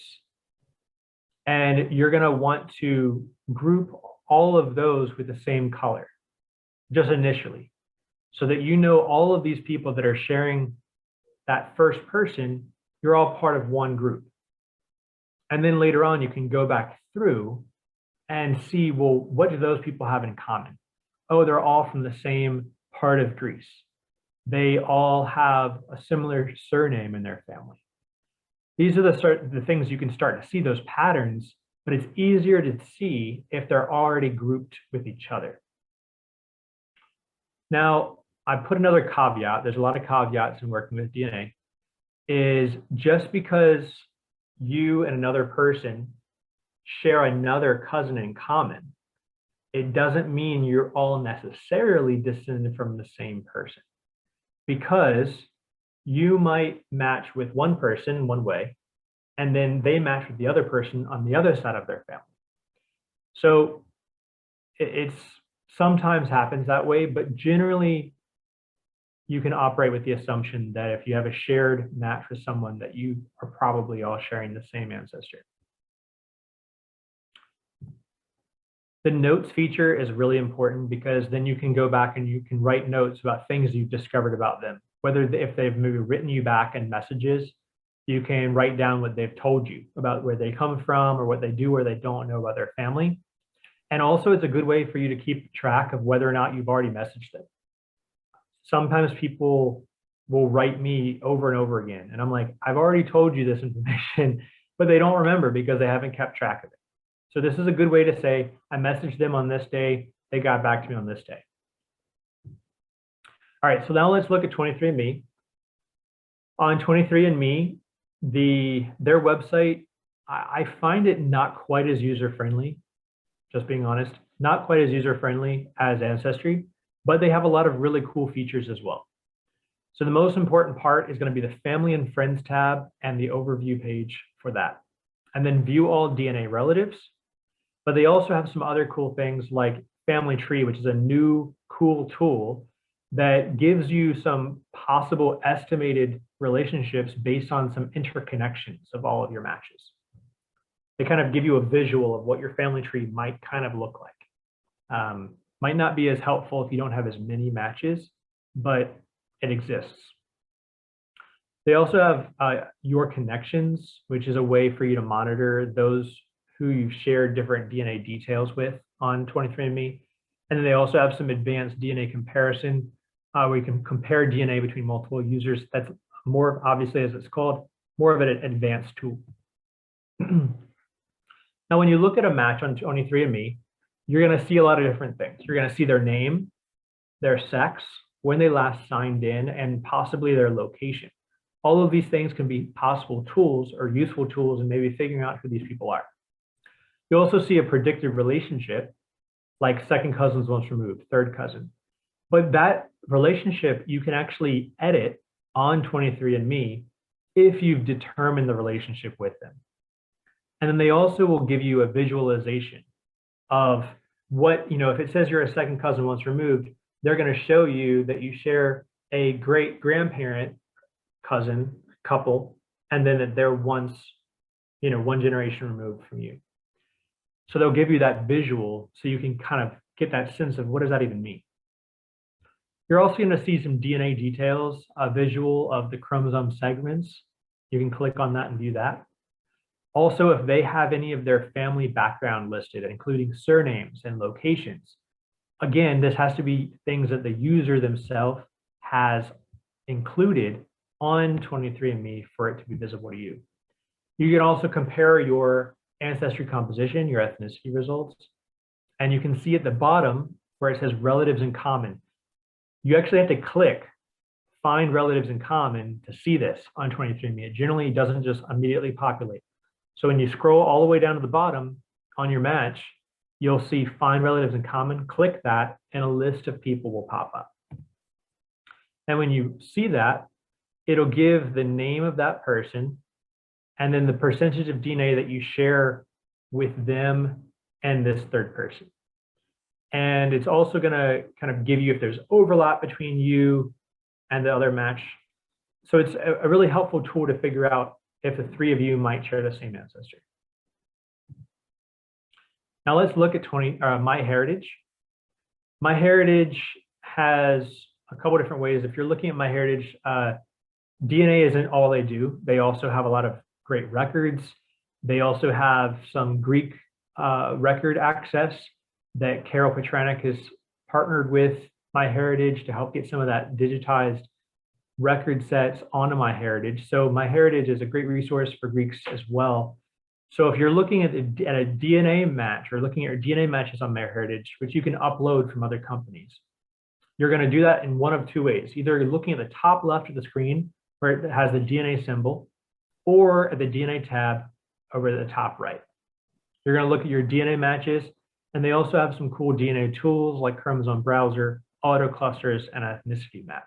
When you're looking at your DNA matches at MyHeritage, you are going to see their name, an estimated relationship, shared DNA, also the number of segments, which can be helpful in determining how close a relationship they are. And you can review the match or view a tree if they have it there. You can also see any surnames of their ancestors that they've listed, and you can click Share DNA Matches. And there's also a little part where it says whether there's a triangulated segment, which means that you and another person are all sharing the same bit of DNA. And you can see pedigree charts, shared ethnicities between you and them, and there's other options there as well. Now, MyHeritage also has two great tools that I wanted to make sure that you knew about: the chromosome browser and auto clusters. These are tools that you generally need to be a paid subscriber for, or you at least have to give some money to be able to use that tool. Chromosome browser will help you compare up to 7 other users with your DNA test results. And it's really helpful in determining if you all share the same ancestry. Auto clusters does a visualization of all of your matches on this cool chart, and it brings them all together in these boxes. And it's kind of again, an advanced tool, but it's an interesting one if you want to use it. Then we have Family Tree DNA. It's a company that's most known for Y DNA testing and mitochondrial DNA testing. Those are the paternal line and the maternal line. But they also have a family finder test, which is an autosomal DNA test, like we've been talking about with the other companies. And they also allow you to upload your DNA from other companies. So what we're going to be talking about is when you're looking at your matches, your family finder matches. That's where you're going to find the cousin matches on Family Tree DNA. And they also have premium tools that you can unlock for $10, used to be $19. And that's My Origins, which is an ethnicity estimate, and a chromosome browser.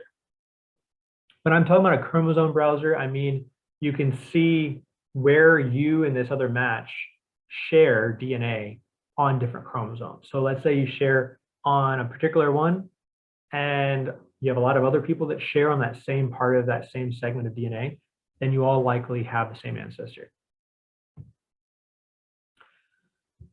Again, on Family Tree DNA, you can filter your matches, you can search them by name, you can see if they have a tree, you can add nodes, view their shared matches in common with them and you.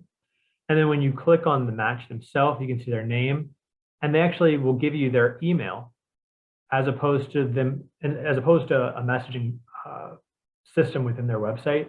They actually provide the email of your match. And then if they provided it, you can see their paternal line ancestors or maternal ancestors and ancestral surnames if they've provided them. And also it'll give you information if they have tested with the other types of DNA tests that they have available. So now I'm going to transition to the last part of our presentation today. And that's about making connections with your relatives. We're going to look at how you can message users on each website. what you should include in your message, some of the best practices when writing to your relatives, and how to make the most of your discoveries. So when you're connecting with users, it's important to remember that every DNA testing company handles messages differently. On Ancestry, it's an envelope at the top right corner of the screen, and you have to click on that and then click View All Messages. And that's where you are going to see any messages that have been sent to you. Now, a lot of people forget to look there, and so they end up having messages from years ago that they've never read. So sometimes if you're messaging people, they maybe just have never opened their messages. But Ancestry has recently started to email people when they have an unread message. So hopefully people will be better at responding and logging in more often. On 23andMe, they have a bell at the top right of the screen. Again, 23andMe makes it a little bit harder for you to find your messages. So this is where you're going to look. You're going to go to the top right, there's a bell, and that's for notifications. You click on that, and then you're going to see a little button that says View Messages. You have to click that, and then it'll be all your messages that you have either received or sent. On MyHeritage, they have an envelope at the top right, like Ancestry. And on Family Tree DNA, when you're clicking on a match's profile, they actually give you the email address for that person that they've provided to their system. So remember to check your messages often and to respond to them in a timely fashion. Treat these messages like you would an email or a voicemail. These are important connections between you and your potential family members. Now, I really want to tell you how important this is. This is my suggestions for y'all on how to properly write to a DNA match. First off, start it like you would a letter, a small letter. Say hello, hi there, dear blah, blah, blah. Good afternoon. Be friendly. And then also when you conclude, say yours, or I look forward to hearing from you, or your cousin, John. But then you want to be clear. You want to say, how close is this DNA match? So I've gotten messages from people before and they say, hey, I'm your cousin, how are we related? And I'm like, who are you, what? And then I have to go through and look to see who they're, because I administrate a lot of different DNA tests. So I'm like, well, who are you matching? How close are you matching? All of these are relevant. So it's also, you need to say which DNA test of that user that you are matching. So you could say, you know, or I'm going to go into in detail of what that looks like. Which of your DNA tests matches that person? And also propose a possible connection. So if you see that they're all matching the Pappas family, that's too common of a name, but you could say it might be through the Pappas family from Thessaloniki. Does that sound familiar? You know? So this is an example of what you might want to say in a message. Say, hello, John. Your test for Rebecca also matches my test for Pablo as an estimated second cousin. I think our relationship might be out of Kardica in central Greece. Does that sound familiar? I look forward to hearing from you, Peter. Keep it short, keep it sweet, keep it professional, nice and friendly. But this last caveat, I do want to kind of say, don't lie about being adopted, but it doesn't need to be in your first message. Why do I say that? I've gotten a lot of messages over the years from adoptees, and they sometimes can overshare. They're sharing too much information too quickly, and it can scare people off. And it's not your cousin's fault for being scared off. Because honestly, if you're leading with being adopted, you are potentially, and I'm going to give you, a little pastoral caveat here, because I also have a presentation I give about dealing with difficult discoveries in genealogy. We don't want to burden other people with the sense that they need to help us or that they need to give us information. No one needs to give you any information as a cousin. That's their business or not. So we want to, if they start asking, oh, well, who's your family? Then that's when you say, I don't know who my family is. I'm adopted and I'm looking for this information. So you're honest, you never lie, but you don't need to necessarily lead with that in your very first message. And we can talk more about that afterwards if you have questions or concerns or you want to argue about that. Now, once you have discovered some stuff from the messages or discovered some things from your research and shared matches, looking at trees, what you're going to want to do is you're going to want to build a private tree. You can build a tree on Ancestry, you can build a tree on MyHeritage, or you can just draw a tree on some paper. But I would really recommend using like Ancestry, for example, because it's free to build a tree.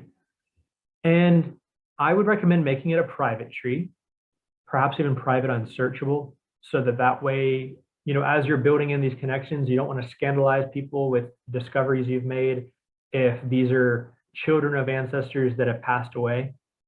So I would put it in a private tree, and then I would start building all those connections that I've discovered.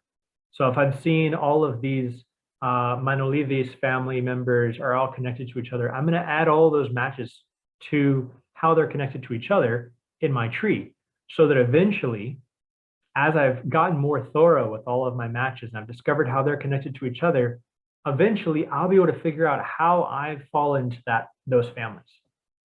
So it's easiest if they're all in one place, in one family in one tree for me to work on. Now, I'd also recommend what I'd call floating families, where they're not necessarily connected to anyone and connected to you yet, because you don't know how they're related to you, but you can just add a person to a tree without connecting them to someone else, and then build trees to them all within that one tree on Ancestry. That way you have everybody in one place. And when you do crack the code on how you're connected to all these people, you can connect them to each other. I've seen a lot of really discombobulated family trees because people start making the same person over and over again, and they don't remember what they've done with them. So to summarize where we've been today before we get into some questions, autosomal DNA, the main type of DNA testing from all these different companies, is an amazing tool that can help connect us with our biological family. No one DNA company is the best. I do generally recommend Ancestry DNA because I think it's the most user-friendly, but it's not that it's better or it's the best, or it's not that it's going to give you more accurate results. It's just that you're going to potentially have more DNA matches because they have the largest system. But each company has its own perks and tools.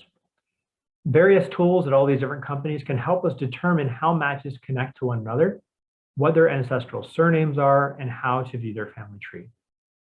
Messaging users is an important but not always necessary tool that each of the companies has a different way of doing. And understanding how to use DNA tests to your advantage and deciphering those estimated relationships can help you unravel the mystery that is your family. So thank you for your attention, and I'd love to hear from y'all. My email is orthodoxgenealogist@gmail.com.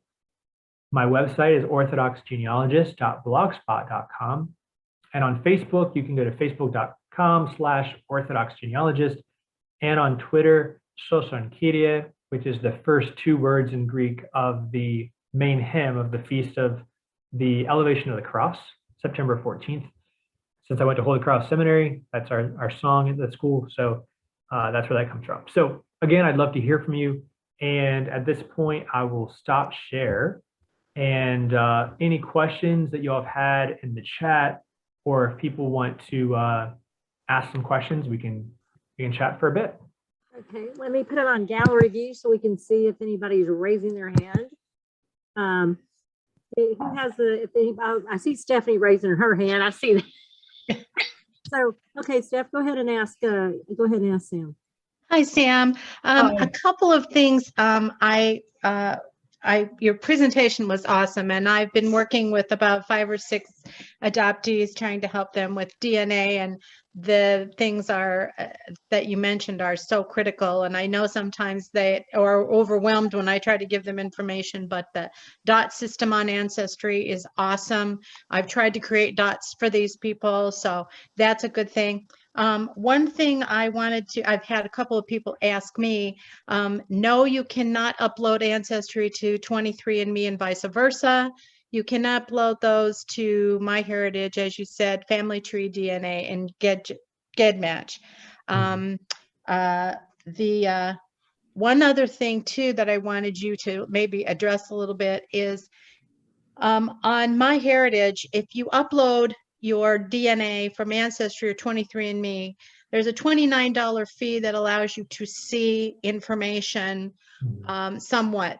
However, if you do the DNA test on MyHeritage, you must have a full, you must buy one of the packages in order to see some of the things that you can see on with the uploads.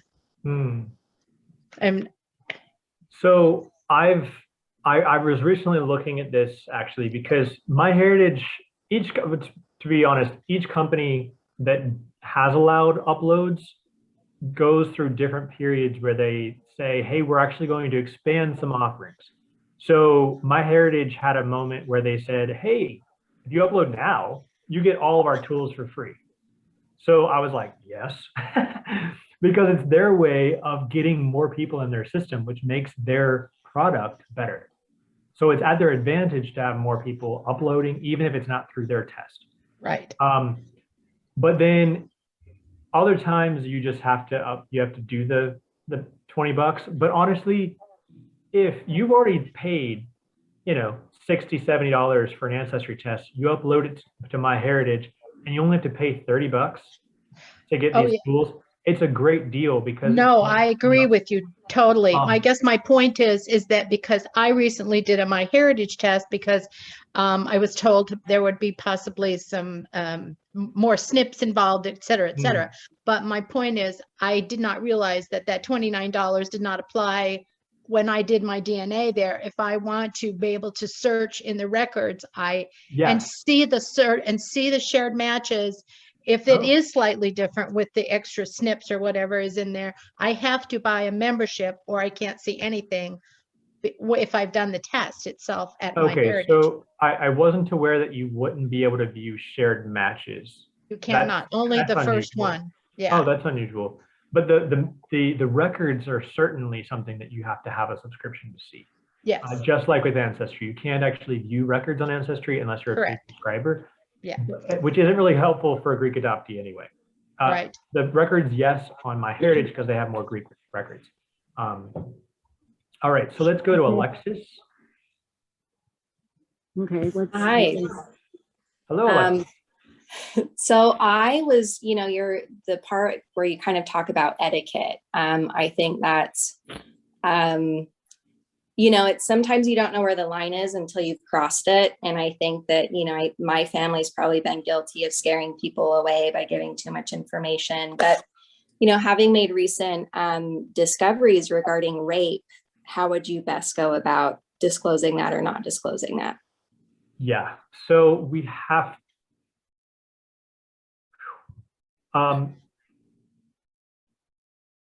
if I wasn't the person that was sexually assaulted, it's not my business to share.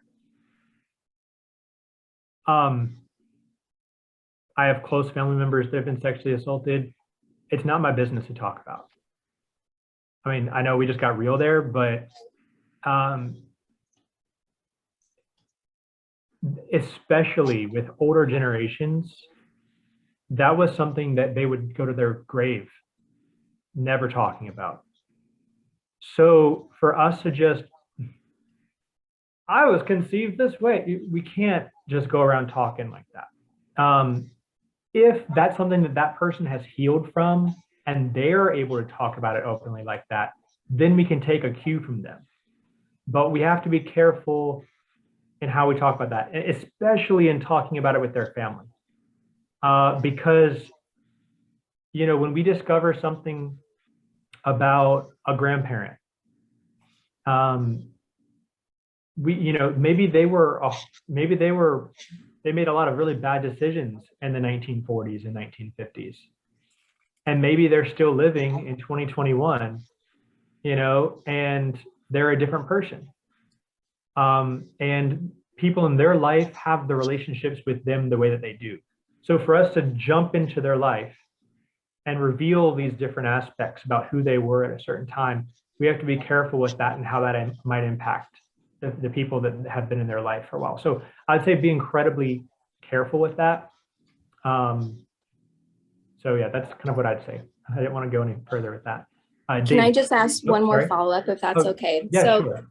just aside from, that first question, or, you're a couple questions in, how are we related? Yeah. How would you navigate that, or what would you say to sort of not reveal anything, but also try to make a connection?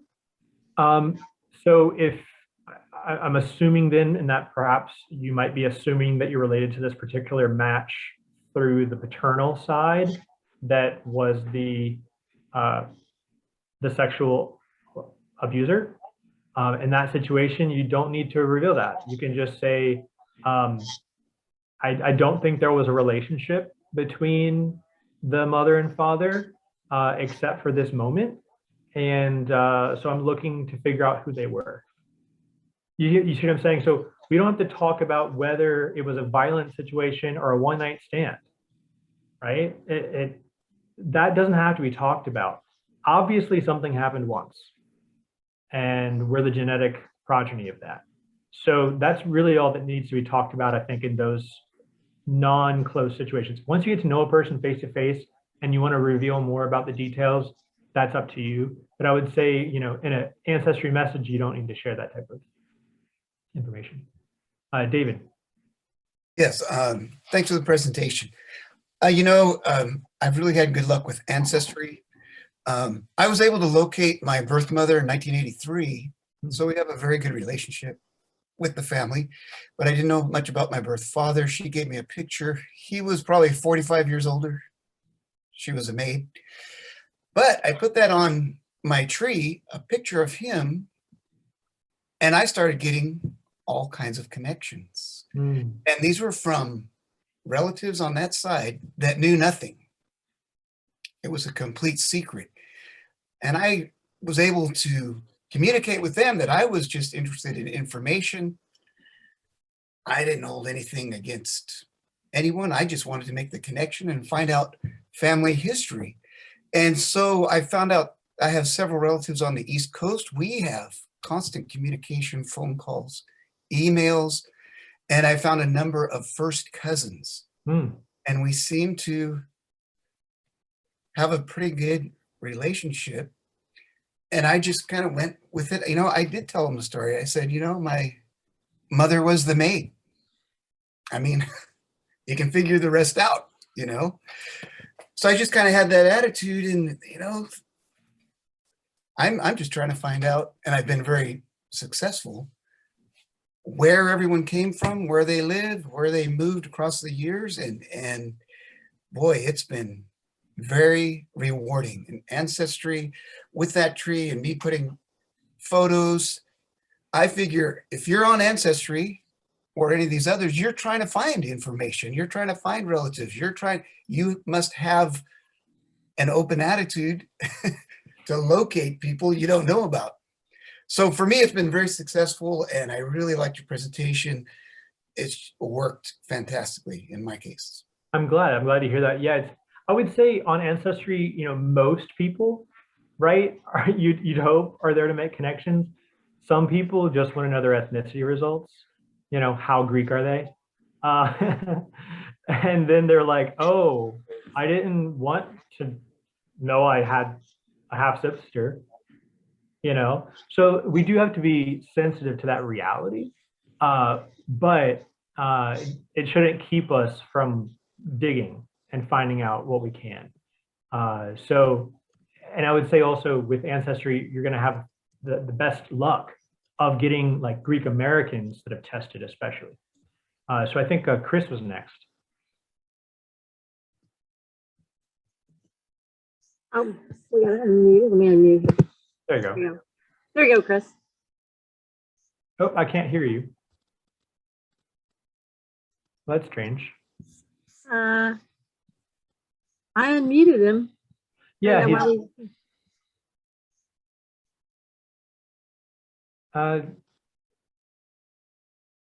that's strange. I can't hear you, but I see that you're talking. Yeah, I can't hear him either. Chris, if you want, you can type it into the chat. That way we can read what you were saying. But in the meantime, I wanted to just look on here if there was any things that people had asked since 2 o'clock. Alexa said she liked the chart. That's great. That website also is amazing because you can put in the number of centimorgans and see an estimated relationship. Amazing tool that I use all the time.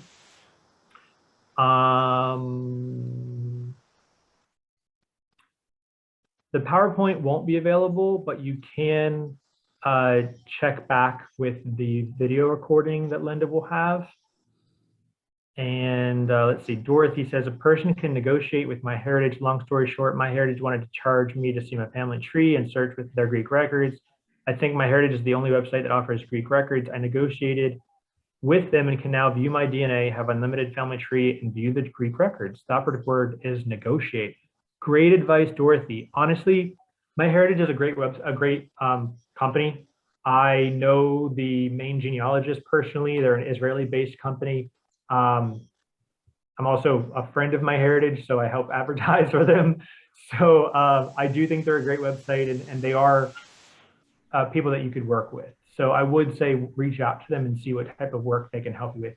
Is Chris's volume working now? Is it working? There we go. Yes. Oh, great. Yeah, fun. Pick the right one. Yeah, thanks for your presentation. I did not do any DNA testing, so mine was through other sources that I connected with my family. But I appreciate your comments about the etiquette and connecting, because there's, as you say, it's possible that people don't want to be connected or contacted. So that's something to keep in mind, as you said. Another thing that I discovered, my Greek name changed when I, it's different. My birth name was different from what was on my passport when I came to this country. So that wasn't a great problem, but that's just something to be aware of when you're doing these kinds of searches and things. So of course, my name changed when I was naturalized. So took my adopted family's name, although I did keep my Greek first name. So that was sort of helpful. Anyhow, and maybe when we have maybe some later on, I'll share some stories later if people are interested or we have time for that. But anyhow, thank you very much. Thank you for sharing that. And I talk about names. I do want to mention this as an aside while I'm waiting to see if anyone else has a question.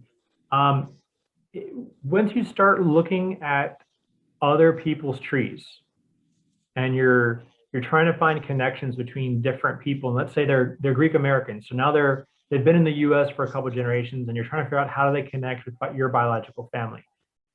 Greek Americans, especially if you weren't raised in the community, Greek Americans have a particular naming device. Well, Greeks have a certain naming device, but also Greek Americans, when Greeks came to the U.S., fun fact, Ellis Island did not change their names.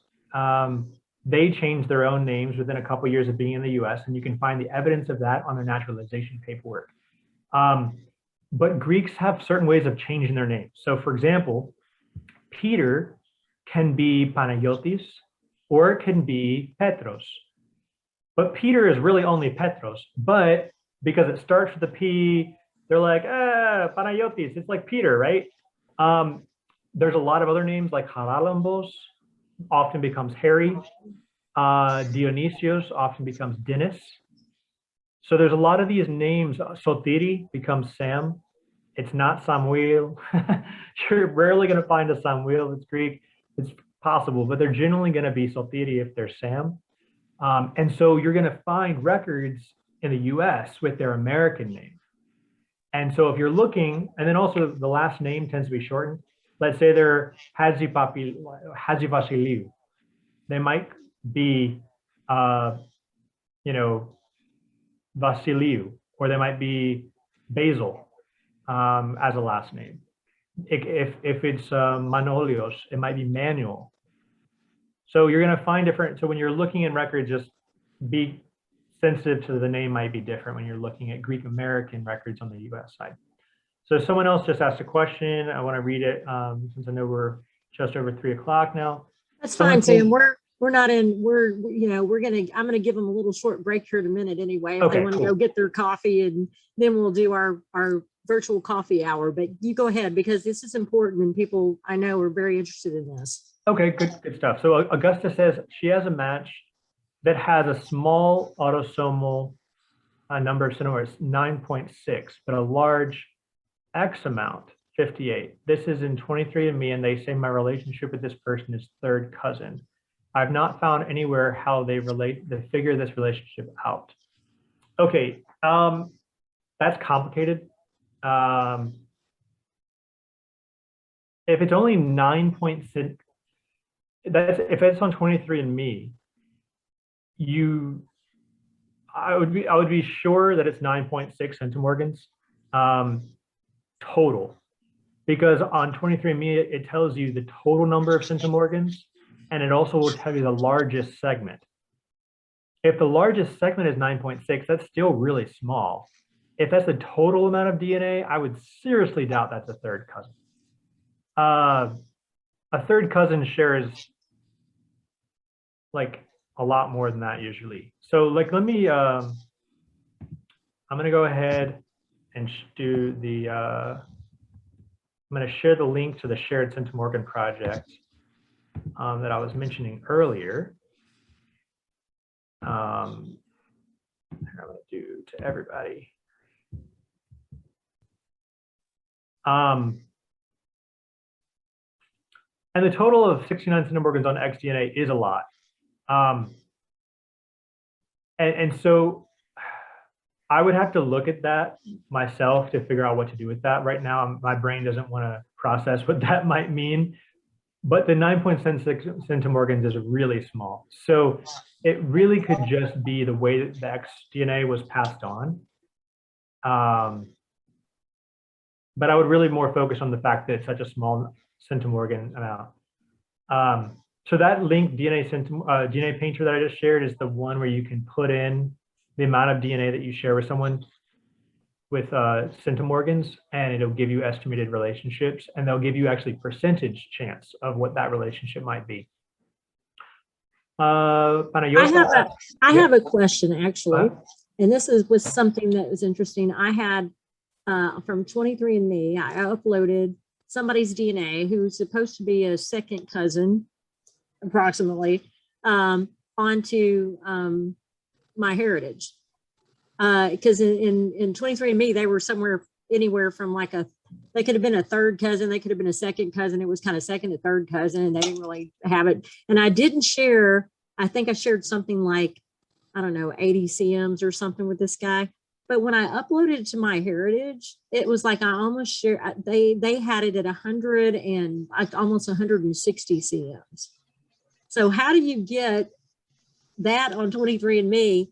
And like almost, it was like 150 something, I think, is what the total thing was. How do you get almost double what it was? Okay, so there's two different ways that can happen, and each company uses a slightly different, it's like a slightly different way of, so on your DNA between two people, you might have little overlaps. Mm-hmm.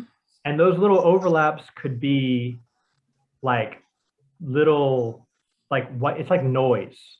Mm-hmm. Like if you're listening to the radio and you're hearing other stations coming in and out, it's like that little bits that just needs to be filtered out that doesn't actually have to do anything. And sometimes that shows up in the tests. And so that's generally, those little bits can sometimes be because you just happen to be from the same area for a long time. Let's say you're both from the island of Kos, and you've both been there for hundreds of years. And so at some point you probably share an ancestry, but it's so far back we can't figure it out. And so that little bit of DNA might be from that. Or it could also just be a shared general region. Or it could be that noise. So some of those websites will completely eliminate those little bits that are like 5 centimorgans, 6 centimorgans. Mm-hmm. And if they eliminate all these little itty bitty bits, then you get a smaller amount total. Mm-hmm. And maybe MyHeritage just isn't, maybe they eliminate only those under 8. Well, or if, something like that. And so as it I might be, as I recall looking at it, it was like there's one chromosome there that it looks like we share a lot of DNA on, but it didn't show up in 23andMe. And that's what I thought was weird. yeah, I would say it's strange. It might just be where it was on one company, they actually show it as like lots of little bits on that one DNA, and the other company might be showing it as like connected. Yeah, because it was confusing. It's confusing because that makes him look like a solid second cousin. Yeah, it And does. then I'm not really it sure, is changes he a lot. second or a third? So that was confusing to me, and I didn't understand how they were doing that. All right, so let me go back for a second again. Panayota asked, what would Kyriakos be in the US? Great question. Kyriakos can be a couple different things. I know Kyriakos that becomes Jack. And I know Kyriakos that becomes, what is his name? He's a Kyriakos. What does he go by?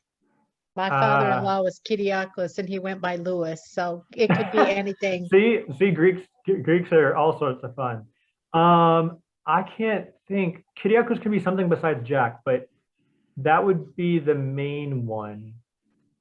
So Kyriakos comes from the name like of the Lord. So Kyrios means Lord. So Kyriakos means like the masculine of the Lord. So maybe someone comes up with something. It says it very likely that the region your ancestries came from was controlled by Italy. Therefore,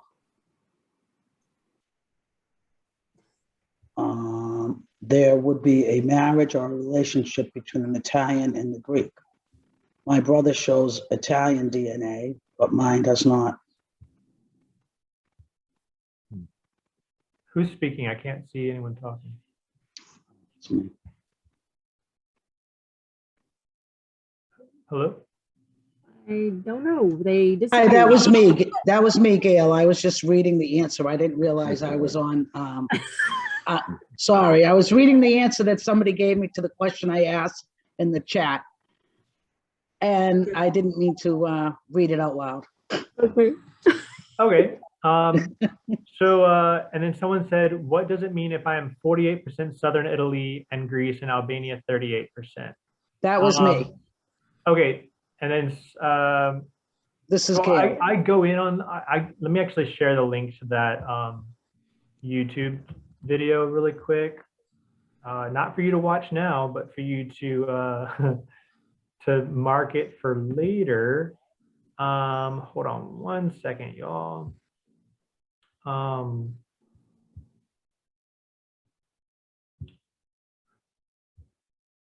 wish I could remember what what that other name for Kyriakos is, but it's okay. So I'm sharing this YouTube video. It's from the Greek Ancestry International Conference in January, and it's where I talk more about ethnicity results and how to interpret them. Southern Italy, fun fact, Southern Italy spoke Greek a lot longer than it has spoken Italian. And so in the same way as people from Asia Minor are Greeks, and people from North Africa were Greeks, people from Cyprus are Greeks, not in the same way that people from the Peloponnesos or people from Athens or Central Greece are Greek, but they were all Greek speakers, and they had a shared common culture, same shared religion. Southern Italy was the same way. So it could just be that they were Southern Italian, they lived in Southern Italy, and so you have a lot of DNA matches historically with Southern Italy. It also could be that your family comes from Western Greece or the islands that did have Italian rule at different times. It's complicated because human migration is complicated. It doesn't mean you're any less Greek. And Albania is also really complicated because a lot of Albania was Greek speaking as well. And there's also ethnic minority out of Anitis speakers in Southern Greece as well. So that also makes things complicated. They're essentially the same thing ethnically. And then So Kathy was saying that MyHeritage can stitch together smaller segments. So that is possible. I could believe that happening. Charles, that's it. Kyriakos Charles. Thank you, Mary.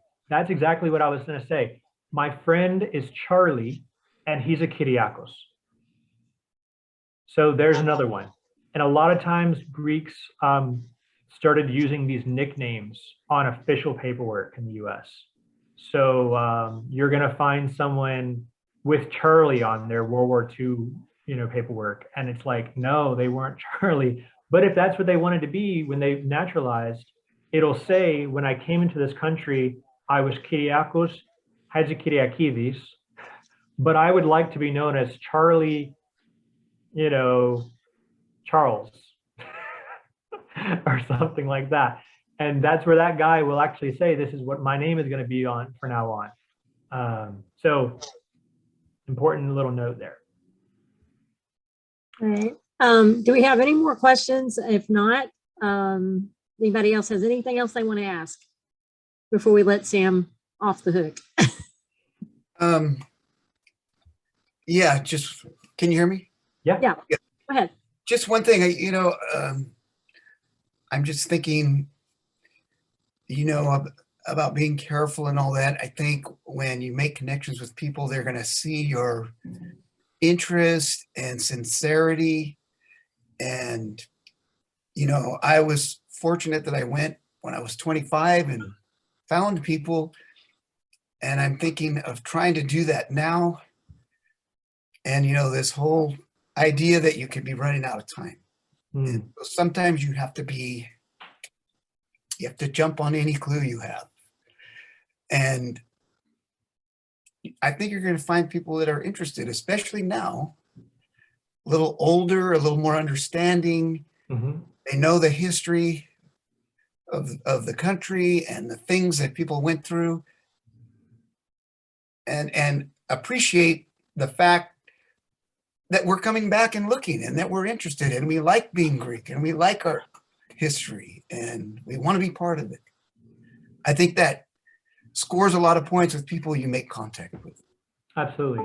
Yeah, I agree. I think honestly, this is a great time for making connections with people because we're a lot more open. I would say not just in the US, but in Greece as well. People are a lot more open to kind of not seeing themselves as a horrible person because X, Y, or Z happened in their past. There's a lot less really negative shame that people hold on to these days. And I would say less, not necessarily all gone, but it's a lot less than it was 50, 60 years ago. And so this is definitely a good time for it. And I would say people are, if you can see that someone has a lot of good information in their tree, likely they're a person that you can help, that's going to be able to help you or work with you.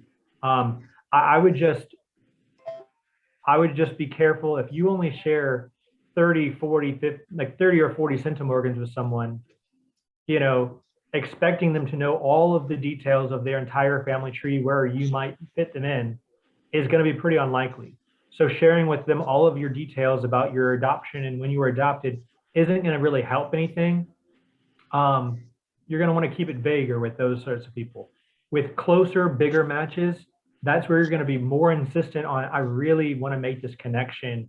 Anything you might know might help me, but also being careful. So it's not saying don't reach out. Definitely reach out. Definitely reach out. I'm just saying do it with class and do it with love. So right. Thanks, y'all. And if I'll be here the rest of the day, I hope. So I'll hang out with us. Hang out with us. Sam, thank you so much. This was a great presentation. Yay! Bravo, Sue. It was a great presentation. I'm sure everybody learned a lot, and I think it helps people kind of sort out some of this with DNA, how to do the DNA, what each company offers, and what you're looking at in some of these relationships, because that gets really difficult. So thank you so much for for your great presentation, that was fabulous. Really, really enjoyed it myself, actually, too. So great presentation. And so we look forward to having you live and in person at the actual first annual Greek Adoptee Reunion next year in 2022. And then if everybody wants to take a really quick, short break, let's take 5, 6, 7 minutes, grab a coffee, grab a drink, attend to the bathroom needs, whatever, and then come back, and we're going to do our virtual Greek coffee hour, because I would love for all of you to introduce yourself. Tell us a little bit about your adoption, like what orphanage you came from, when you were adopted, how old you were when you came to America, if you're searching, if you're not searching, where you are in the process, and what if you found family or not found family. So let's take about 5 or 6 minutes or so and do that, and then we'll all come back and we'll all have our little Greek coffee hour. Okay. All right. Ready, set, go.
All right.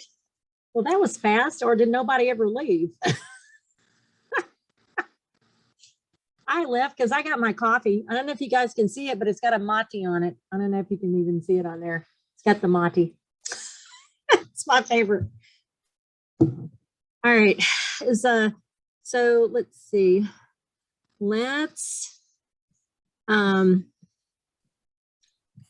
right. So what my idea for the Greek coffee hour was basically for us to all introduce ourselves and tell just a little bit about our story.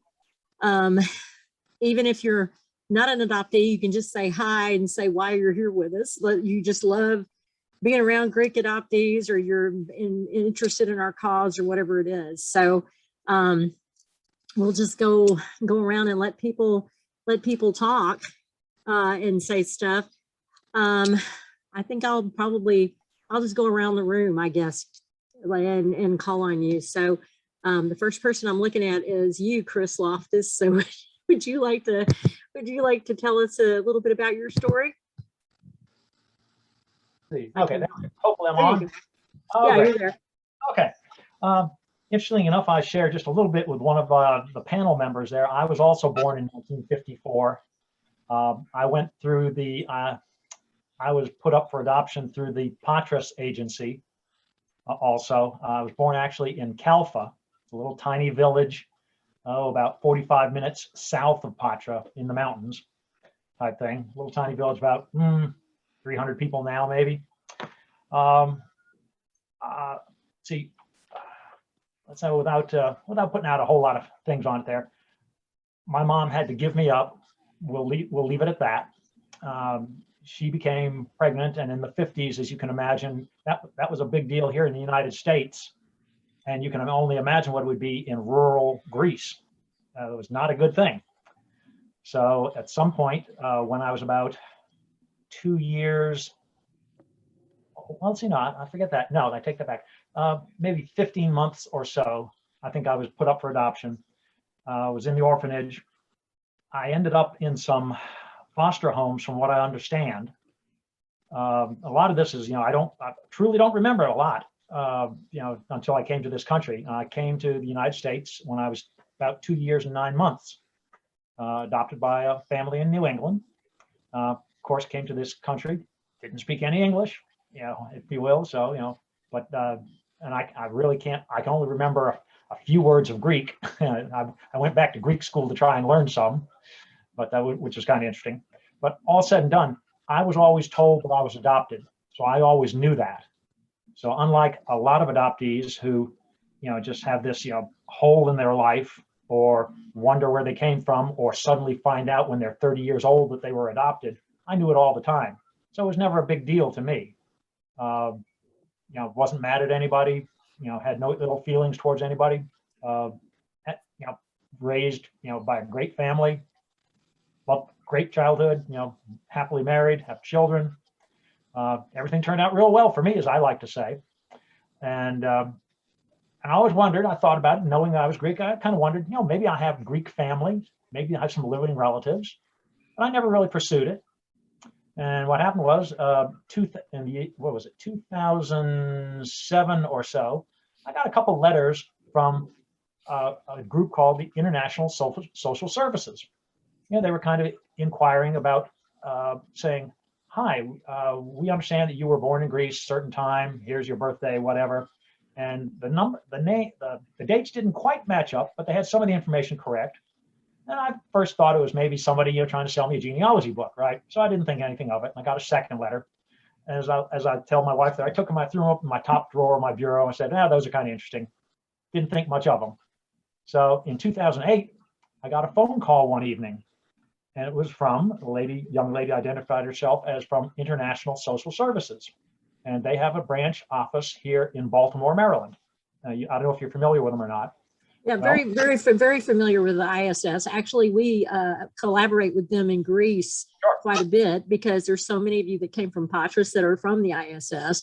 And so we have a contact there who, when people come to us for help, we usually send them through her at the ISS if they were adopted through the ISS, because she is able to give you guys more information because you're the adoptees. So yeah, we're very familiar with them. And there's a lot of you that came through the ISS. Is your contact Chris? Is that her name? No, Penelope. Maybe so. Okay, somebody different. That's who I was working with. Anyhow, all said and done. You know, so of course, you know, she said, well, you know, they announced, you know, well, your family is looking for you. I'm going like, okay. So I'm kind of playing this close to the vest here because I have no idea who these people are, whatever, and whether the agency is legit. Anyway, I did a little research on my own. I have, I work at, the work I do is I work with businesses. I called my counterpart in Maryland to ask about this ISS, and he confirmed that, yeah, it's a legit business, you know, so forth and so on. I talked with my one of my relatives, brother-in-law, who's a lawyer, and he said, well, you know, he advised me with a little bit here and there. So long and short of it is I got contact back with ISS. They sent me a little package of stuff, pictures of my family. They informed me that I had a brother, a sister, and that my mother was still alive. And so a few days later, after this phone contact, you know, I get this package of pictures. I'm just dumbstruck by, you know, just sitting there thumbing through these pictures and reading. My mother wrote me a letter. My brother and sister wrote me a letter, which had fortunately been translated into English. And we talk about, you know, this contact. My mother, let's see, that would have been about 50 years that she had, you know, given me up. And in her letter, she writes, if there's, you know, I'm looking for you. I want to meet you. I want to hold you if it's the last thing I ever do. I mean, you know, my gosh, what do you say to something like that? Mm-hmm. My wife and I, you know, kind of when I showed all this to my wife, you know, she was, you know, wow, and she knew I was adopted, of course, so no big deal.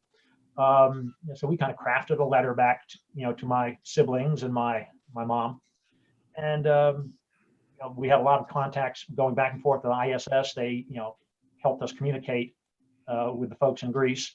At the time, I decided to go back to Greek school with my teacher. I enlisted her help. We made some phone calls to my relatives, you know, to kind of, you know, contact and touch base with them. And then that December of 2008, we arranged, myself, my whole family, we arranged to go to meet my family. And it was kind of interesting because I met with the ISS people in Athens. And, you know, they kind of prepped me up for what was going on, what could possibly happen, what would go on. And so my family drove from Patra to Athens, 3-hour trip, as you know. And then they, you know, a little faster now with the toll road. yeah. So, you know, it's just kind of interesting in that, you know, like I'm sitting in the lobby of the hotel there, and I look out the window and I see this little parade of people coming in, and I knew who it was. And, you know, so it was just my sister, my brother, and several cousins and some other friends that came along. And so there were 4 of us, my family. You know, we kind of meet, you know, as you can imagine, very, you know, somewhat emotional there. Just, you know, it's kind of like, okay, you know, this is my brother and sister. And the amusing part is I'm like a head taller than both of them. Mm-hmm. Obviously I had better nutrition, I guess, or something. I don't know. So they pack us up in the 3 cars. And we drive to Patra, and talk about trust. I have no idea where I'm going, who I'm going to meet. You know, I could have fallen off the face of the earth and nobody would have known. But it turned out just fine and dandy. We had some communication. We had put together like a little picture book. You know how you can make these books, you know, of your snapshots and things like that. My mother wanted to, you know, kind of see what my life was like. Mm-hmm. And, you know, put together all these pictures and things of my life from the time I was, you know, here in this country, 3 years old, up to literally to the time we went to meet them. And that book was a real big hit with my family. Of course, you know, there's this whole thing, as I'm sure you encountered, perhaps, language barrier. You know, we brought. It's better now, but yes, it was like the only Greek word I knew when I first went there was opa, and that wasn't particularly helpful. So, you know. Yeah. Well, it's amazing what you can do with the Greek English dictionary. Yep. Well, and now we have Google Translate, so that makes it even better. So it's much easier. So now I assume you still have a good relationship with everybody, and you still. Absolutely. The good thing was I met my family, my sister, my brother-in-law, my brother, my sister's children. That was in 2008. We made several trips, three trips back between then And unfortunately, my mom passed away in 2010. Oh, I'm so sorry. I really didn't get to spend a whole lot of time with her and learn. You know, I tried to learn as much as I could. Fortunately, many young people in Greece speak English, and my 13-year-old cousin was the family translator for us, because my mother wanted to express some certain things that she didn't want necessarily her granddaughter to know or share, and even her daughter. She got an English teacher, a Greek English teacher, to come to the house, and basically she, literally poured her heart out about, with the idea that she said, "I hope you can forgive me," which, to me anyhow, it was strange. Right. I told her there's nothing to forgive. I've had a great life, and I told her what you sacrificed by giving me up gave my American family a great gift. My American family, my adopted family, they couldn't have children, and that's how they had children. In fact, they adopted a little girl, my sister. And so I explained to her, it's like, you did what you had to do.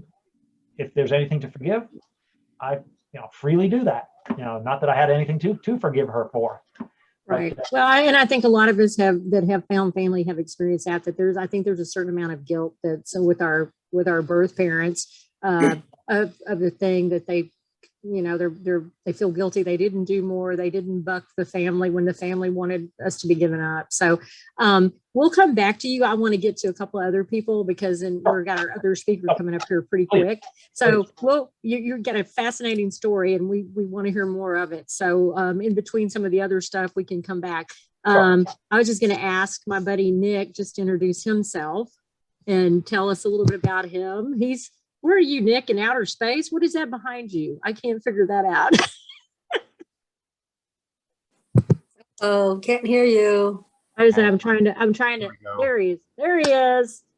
So yeah, that's Mount Timpanogos. It's just out my front window. It's about 11,500 feet high. It's a pain and it's not snow covered now, but it is a lot of the year, and not this year though. But anyway, Stephanie recognizes it, I know. I was like, it's pretty. I couldn't tell for you. Now that I have my glasses back on, yeah, I can tell it's a mountain now. I got it. Oh, now I see. Okay. Yeah, because Merrill likes to play with these things, and half the time he's out in space somewhere because he's got the galaxy behind him or something. So I was trying to figure out if you were hanging out in outer space with Merrill or just somewhere else by yourself. Well, you don't have to see the rest of the house. I don't have to clean up, so. Yeah, well, that's why my screen's blurred. So I noticed that. That was very good. Nick, is that a painting behind you? Yes. Oh, okay. Yeah, I don't know. My story is pretty short. It seems like sometimes I was, actually, I don't know where I was born, but obviously I was. And I was found in Patras, or in the area of Patras, by the police, I guess, as the story goes. I just recently learned this from getting my information from Homeland Security, translated from Greek into English. I guess my parents had it. I don't know. It just was really weird when I got my DVD with all my documents from Homeland Security. There were a few documents, there's quite a few documents in there that didn't exist in the paperwork that I got, that I found after my parents both passed. And so anyway, I was found and then given to the Patras orphanage, and I was, sorry, I'm normally not so scatterbrained. So I lived there for 2 years, and then through the AHEPA group, I was adopted to the States by some very infamous names. I won't go over that or be smudging them at this point. It's a moot point, really. What they did wasn't right, but kind of like Chris said, I can't complain about my American parents. They were the best. They were over 40 years older than me, and so they've been gone for a long time. But they just gave me everything with regards to opportunity and love.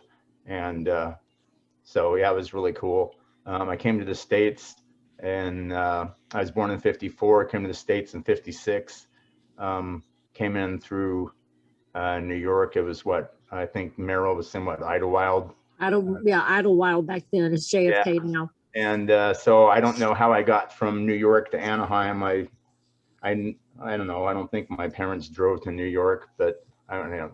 I doubt it. But anyway, they never really shared a whole lot. I didn't know I was adopted until I was going from grade school to junior high.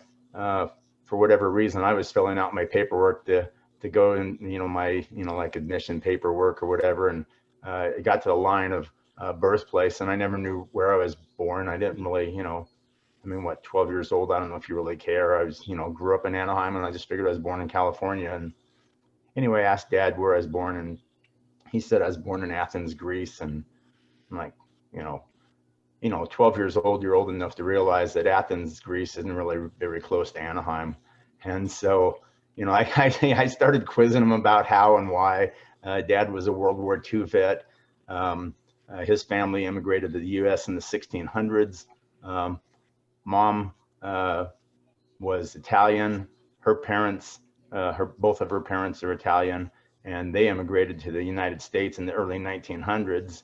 And so I was really, quite perplexed. And, so how did this Greece thing work out with, an Italian mom and a, Anglo dad? And, it just didn't make any sense. And finally he just said, well, you were adopted. We told you that. And I don't know, I figured they must have told me when I landed, and so, I don't remember anything.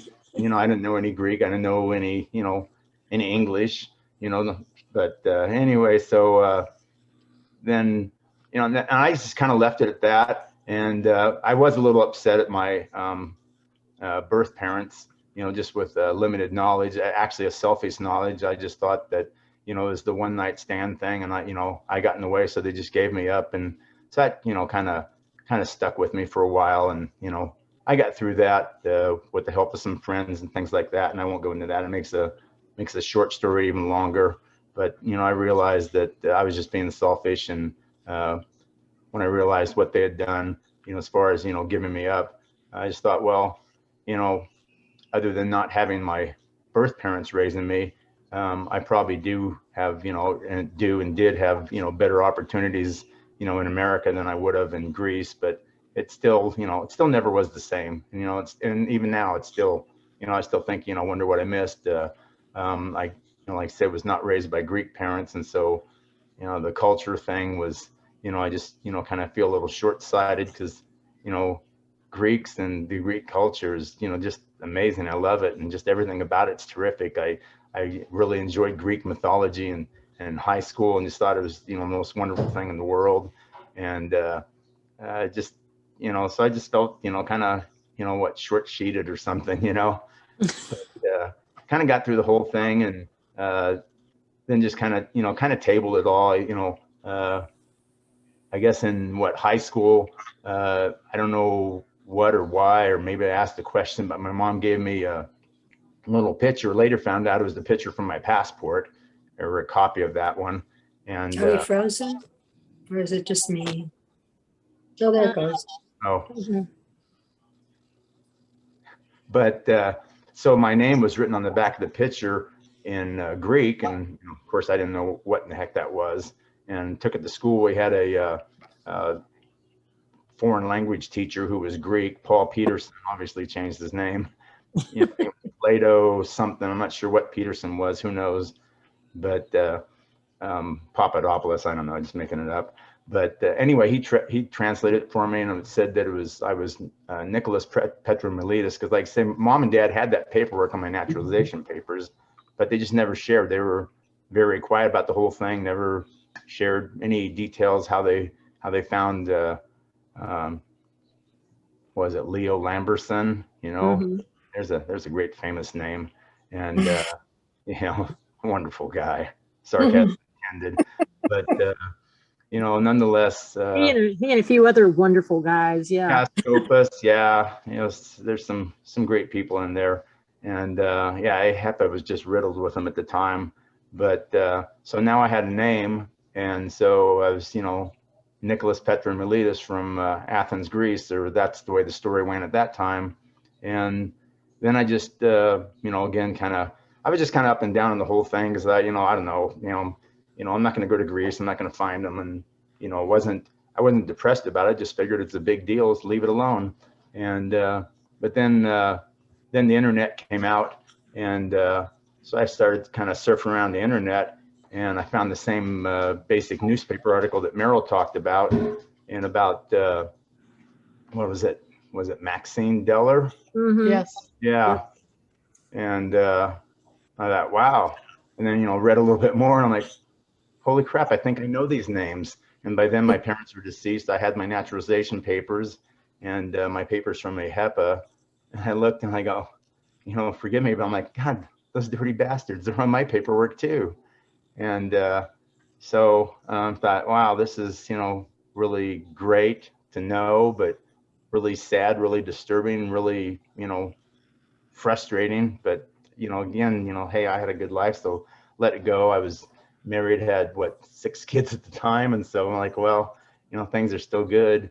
And then again, just kind of left it. And then, the internet just kind of grew as far as everyone's involvement. And I Googled some stuff, and I remember I found a couple websites or Facebook pages about Greek orphans, and started going on there and looking at stuff. And I just, learned more and more, and then found out I could do the Freedom of Information Act and request some records. And that's when I found out that, like, no, I was not born in Athens, Greece, and more than likely in and around the Patras area. And my birth date was off by a day, if indeed that's even right. Nick, I want to ask you, do you have an American birth certificate at all? Or do you have one? Do you even have one? No, just naturalization papers, and obviously the physical tangible that I was born, but no birth certificate, just naturalization papers.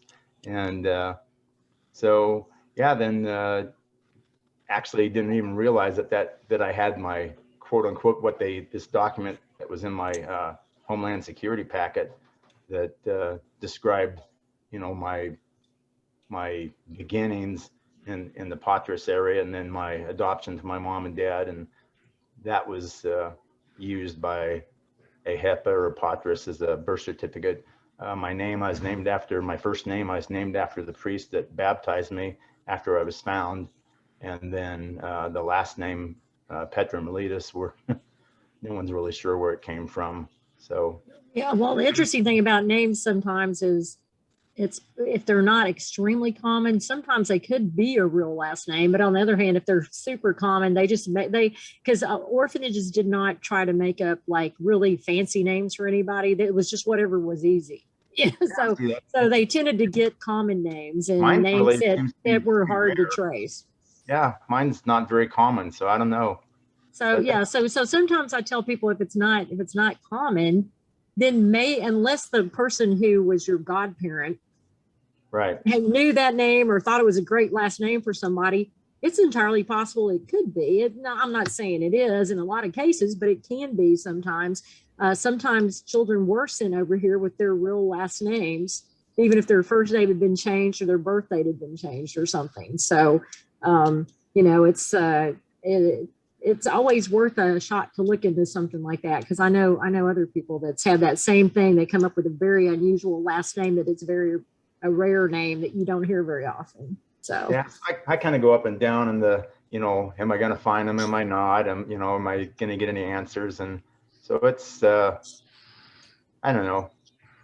I'm starting to resign myself to, hey, at least compared to some people, I've had my life that I've lived and I know has been great. So I have no complaints about that. And if I can find something out, that would be terrific. If not, at this point, I can really live with, the fact that I may never know. Right. And the best part of all of this to me is that we've all found each other. And that's like an amazing, enormous thing in itself, because like you, I thought I was the only Greek adoptee. I thought I was the only one. Yeah. And then I found out, oh my God, there's like thousands of us around here. I know. So, see, I look at the screen in front of me. I see, all the thumbs up and all the smiles and stuff like that. And that, that's worth a lot. That's worth more than, than if I do find out. Amen, Nick. Yeah, we've all got each other. It's like I said, we all have different stories, but yet they're all the same. And we all have that bond You know, I met- from those circumstances. I went to Roots Tech for, you know, being here in Utah. I've gone to Roots Tech for the last 3 or 4 years in a row. Last year was virtual. This coming year, it's going to be virtual. But I got to meet, you know, Sam Williams, got to meet Carol Kostakis, and it's been really great. All the people I've met, and everyone's been just like a big giant family. So I'm fine. Well, we love you, Nick. So, and Thank just you. hang in there. You guys too. I want to go to Jill Pigeon. I'm going to unmute Jill over here if I can get to it. I want Jill to tell us a little bit about her story. Let's see. Can I come on? Unmute. Can you hear me? I can now. Hi, Jill. How are you, sweetie? Hi, good. I'm doing Hi, okay. Jill. How are you Hi, feeling? everyone. You know what? One day at a time, I'm doing okay. You know what? It's a long battle, but God is good. You know, God is good. I'm doing all right. I'm doing all right. I start treatment in another week, radiation and stuff, but I'm working full time. I'm still able to function. I drive, I do everything. So I've had a long recovery, but we'll just praying that, you know, all these treatments will extend my life. That's what I'm hoping and praying. And I'm hoping and praying to get some answers with Ancestry and everything. But let me just give you a little overview for people that don't know me. My name's Jill. Let's see, I came over to the United States in October 22nd, 1956, like Meryl and Stephanie and other people around that same time. I came over in the Flying Tigers. I had been in the Patras orphanage. Was left on the doorstep of a church. So that's what they said anyways, with a note saying, please baptize. At my stay at the Patras orphanage, I went and lived with different foster women or foster parents for like 18 months. And then at 18 months old, I flew to the United States. My parents weren't Greek, but my mother had grown up in the Greek section of Lynn, Massachusetts, and all her friends were Greek. So they spoke to one of the, they were trying to adopt, and there was a lot of red tape. My parents were both very well educated, and at that time, they wouldn't let them adopt because they felt they were too educated. That's where the world was at back in the 50s, if you can imagine. My father was a lawyer, my mom was a teacher, but Massachusetts said that they felt their child wouldn't get a well-rounded education. So they went and she told her friend at the Greek Orthodox Church, and the priest there had said they were aware of all these Greek babies coming from Greece looking to be adopted. So that's what my parents went through, the local Greek Orthodox Church in connection with the state of Massachusetts. So I came here, like I said, in October 1956, had a wonderful, like many of you, wonderful family life. I was always told that I was adopted. My parents made me, I always thought it was the most special thing in the world to be adopted. That's how they made me feel. Very well loved. They both have passed on. I was always interested in my Greek heritage, but unfortunately, I didn't get involved in that at all. I mean, I was always looking at things, but because my parents weren't Greek, I didn't go to Greek church or do anything. Then later in life, like somebody else had mentioned, I saw the Maury Povich show with Maxine and the other people, and then I read the article in People's Magazine. So I started asking questions like, what's going on? And then I put it aside for a few years, and then after do it with all this internet, you know, technology we have now, was doing all these Google searches, and then I did the Ancestry. It's just a long story, and hooked up with Linda in the Eftychia Project, praise God. And, you know, I'm trying to follow through in some of the matches. I had a second cousin match on Ancestry, but didn't really turn out much. The person I matched with was their father and grandfather, and very close. The father or the grandfather never shared. He came over from Greece, but he never shared about his family back in Greece. So we think there's a connection. Supposedly he had left a sister back in Greece. I mean, we looked at the Ellis Islands records and things like that, but still no connection. Then I made a third cousin match from Australia, and she said both of her parents refused to even talk about what happened back in Greece. So I've kind of come up on a dead end with my closest matches. That's kind of synopsis. Again, part of the Patras orphanage, like some of you. I have a little note that lists the people I was left with, the mothers, what do you call it, the foster mothers that took care of me during that 18-month stay. But I don't really know anything. I know nothing else except please baptize. A note that said, please baptize me. And that's all I know to this day. Well, That's my story. I tried to do it quickly so that other people can talk, but that's all I know. You know, we're glad to see you. I'm glad you're doing well, and I am. Thank your you. treatment's Thank you, going Chris. along, and we were all praying for you when you had your surgery, and so I'm tickled. Hopefully, Thank you, we'll get Linda. hopefully we'll get some more traction out of your story, because you know it Yes. actually got shared quite a bit. I know it did. After we shared on the Facebook page, and we got a lot of people, as you and your friend Penny know, Right. and I sent all the stuff to you guys. We had Yes, a lot you of people did. that were given, you know, clues or saying they thought it Right, was this or that, exactly. and that's led us, you know, to be able to do some things. So hopefully, in the future, we'll get something. That would be But we're going great. to keep trying. We're not going Well, to thank forget you. you. We're going to keep Stephanie and I trying. even came up with a distant match, right, Stephanie? Yes, we Stephanie did. and I Several. had very Yep. distant matches. So I don't know if there's anything there, but And You we're know, not there's a giving lot of up, us that Jill. are. We're There's a still lot of plugging us are. along. I'm Yep, a distant thank match you. to Stephanie too. but no, Quite a thank few you of for you all. are, believe it or not, matches Yeah, with and you me. know, it's like a lot of people have asked me about, well, why are we all matching each other? We're like fourth, Yeah. fifth, sixth cousins. And I said, you know, Greece only had about 5 or 6 million people in the whole country when we were babies. And so there's so much intermarrying that goes on in these families, even in my own family in Greece. Oh my God, I cannot tell you how many people have married cousins that they probably shouldn't have married. But, you know, it's just that we are also closely related, and Greeks have intermarried so Yes. much that it doesn't surprise me that many of us adoptees are like fourth, fifth, sixth cousins. I It know. doesn't surprise me at all. But So, again, thank you, Stephanie. Thank you, Meryl. Thank you, Linda, for all that you're doing and the others that are helping out with this. It's wonderful. And what a ministry you guys have. It's awesome. This well, is what it's all about, Jill. That's Yeah, what it's our thank you. pleasure. It's our All right. pleasure. Well, thank you. All right. God Okay, bless you let's guys. see. Let's hear from another adoptee. Is that Marie? Is that Marie back? Is that, do you want to, is that Marie? There she is. Wait, let me unmute you. I can make this thing work. Come on. There we go. Hey, can you hear us now? I can hear you. Can you hear me? Okay. Yeah. Do you want to, would you like to share some of your story? Yeah, sure. Well, you know, it's so hard to know where to begin. Well, just hit the high points, and then I want you to at least tell the people that don't know you what you do, your profession, what you are, because you are just fantastic. I want you to tell them about that too.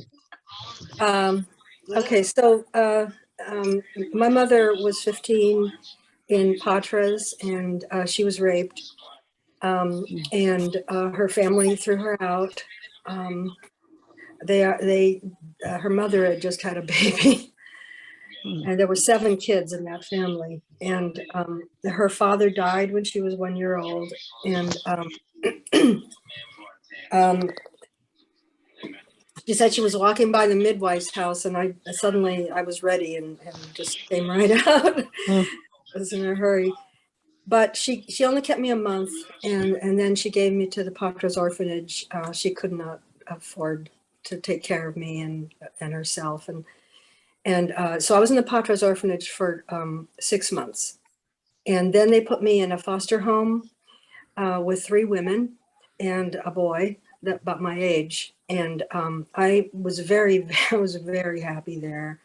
I remember it really well. I remember my foster brother. I just was madly in love with him. I remember my mother. I did not know that this was my foster family. I thought that was my family, because who's going to tell you, right, when you're only a few years old? Well, they kept me until I was 4, and then this stupid freaking HEPA shit, excuse me, no, cursing. It's okay. You guys, this is a safe space for all you guys. If you have something you want to say, it's not a word we haven't ever heard. If you know, this is, we want to hear what you have to say. So don't worry about it. Don't apologize. Okay, so they gave, the authority to have me taken away and adopted. So they freaking picked me up off the street and carried me away. the man that took me, I won't tell his name because, but anyway, he had the authority. So he picked me up, took me away, put me on a plane, and I was, out of my family, out of my country, out of everything I loved. I was so freaked out. I mean, I remember it because I was 4 years old. And I remember Greece really well. I remember what I did there when I was a child. There was a triangle where we traveled from home to church to Plaza Plaka, and then, every day. And we danced at night, and we went to church in the morning, and my mother loved me so much, and I loved her so much. And then I went to this, they brought me to New York. I was in one of those pictures. I remember this. I remember being so terrified. I didn't know what was going on. Nobody said anything about anything that I remember. I remember the plane was full of children, and then I guess they all got off somewhere in Europe, because then there were just a few to go to New York. And so anyway, I wound up in Baltimore with a Greek family, but after a year there, for some reason, they decided to give me away. And I still don't know to this day why. That bothers me a lot. Then they took me to the the West Coast, to San Diego. And I remember it was a foggy morning, and I was asleep in the car, and the man handed me over, he picked me up, handed me over to my new father. And my new mother handed me a doll, and I was still just totally, I was like feeling terrorized. And I didn't want the damn doll. I left my little lamb in the car, my little stuffed lamb, and I just wanted that. And I was crying and screaming, and they took me to their house, and my adopted mother said I was, really pious. I did my prayers and folded my clothes and everything. And I had a sister like in the bed next to me who was a year younger. And so my American life began. I still didn't speak any English. And I could not understand what the hell they were saying to me. And they were always yelling at me, pushing me. And then an elderly man that I won't say who he was started molesting me. So my psyche split. It just split. It's like, okay, I'm going to stay here with God, and this new person that I have to be is going to suffer. And that's exactly what happened. So I grew up there, and they tried, I think, lots of things to be, the great American family. But when I told them what happened to me, that I had a family in Greece, they told me I was a liar. They told me my mother was a dead whore. It's just devastating. I can't even tell you.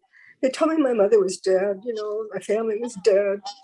Excuse me, I have PTSD from all this shit. Well, I can imagine, and I know. So I cried a lot. Did you? Anyway, I want to jump away from my family, my adopted family. They did the best they could. I'm trying to forgive them. Sort of, they did the best they could. Anyway, when I got married, and my in-laws were German, and they kept. I had one piece of information, and that was Marie. Can I interrupt you just for a second? It's time for our other speaker. Can we come back? Sorry. No, it's okay. Can we come back to you after we get done? When we get done with this next speaker, can we do that?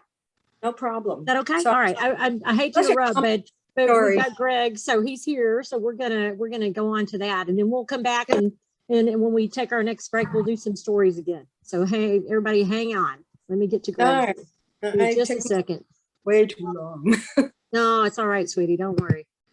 All right, let me introduce our next speaker, but I think he probably almost doesn't need an introduction because I think most of you know this young man, Greg Kontos, who has been a great friend to the Eftychia Project.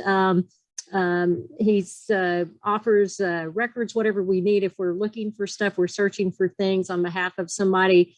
He's been a great help. I was so excited to meet him last summer. We met for the first time about summer a year ago, right? Something like that. Yeah. And so we had coffee and Patra together. And I told him, I said, you know, you're like basically my son's age. So, and I was so impressed that Greg has done all the stuff he's done. I mean, he's had an interest in genealogy very early when he was very young. And I'm just amazed that at his age, he has pulled this whole Greek ancestry thing together. And it's just amazing all the work that group of people has done at Greek Ancestry. I'm still in awe that somebody, and I don't mean to say you're really a baby or anything, Greg, but you're like young enough to be our son, all of us pretty much. So we're very proud of you because of the job you've done. And we're excited that you're here to speak to us today.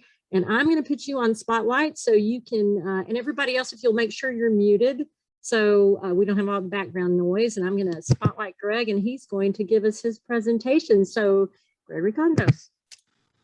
Thank you, Linda, for your most generous introduction. Hello, everyone. I'm in Patra. I was in Athens, but there are fires there, as you know. So I came here to make sure I have internet connection and electricity. It's a great pleasure to be here today and to meet you all. And thank you, Linda, for inviting me, because I think this is a very important project, important event in the sense that it creates a sense of community among you guys and us. And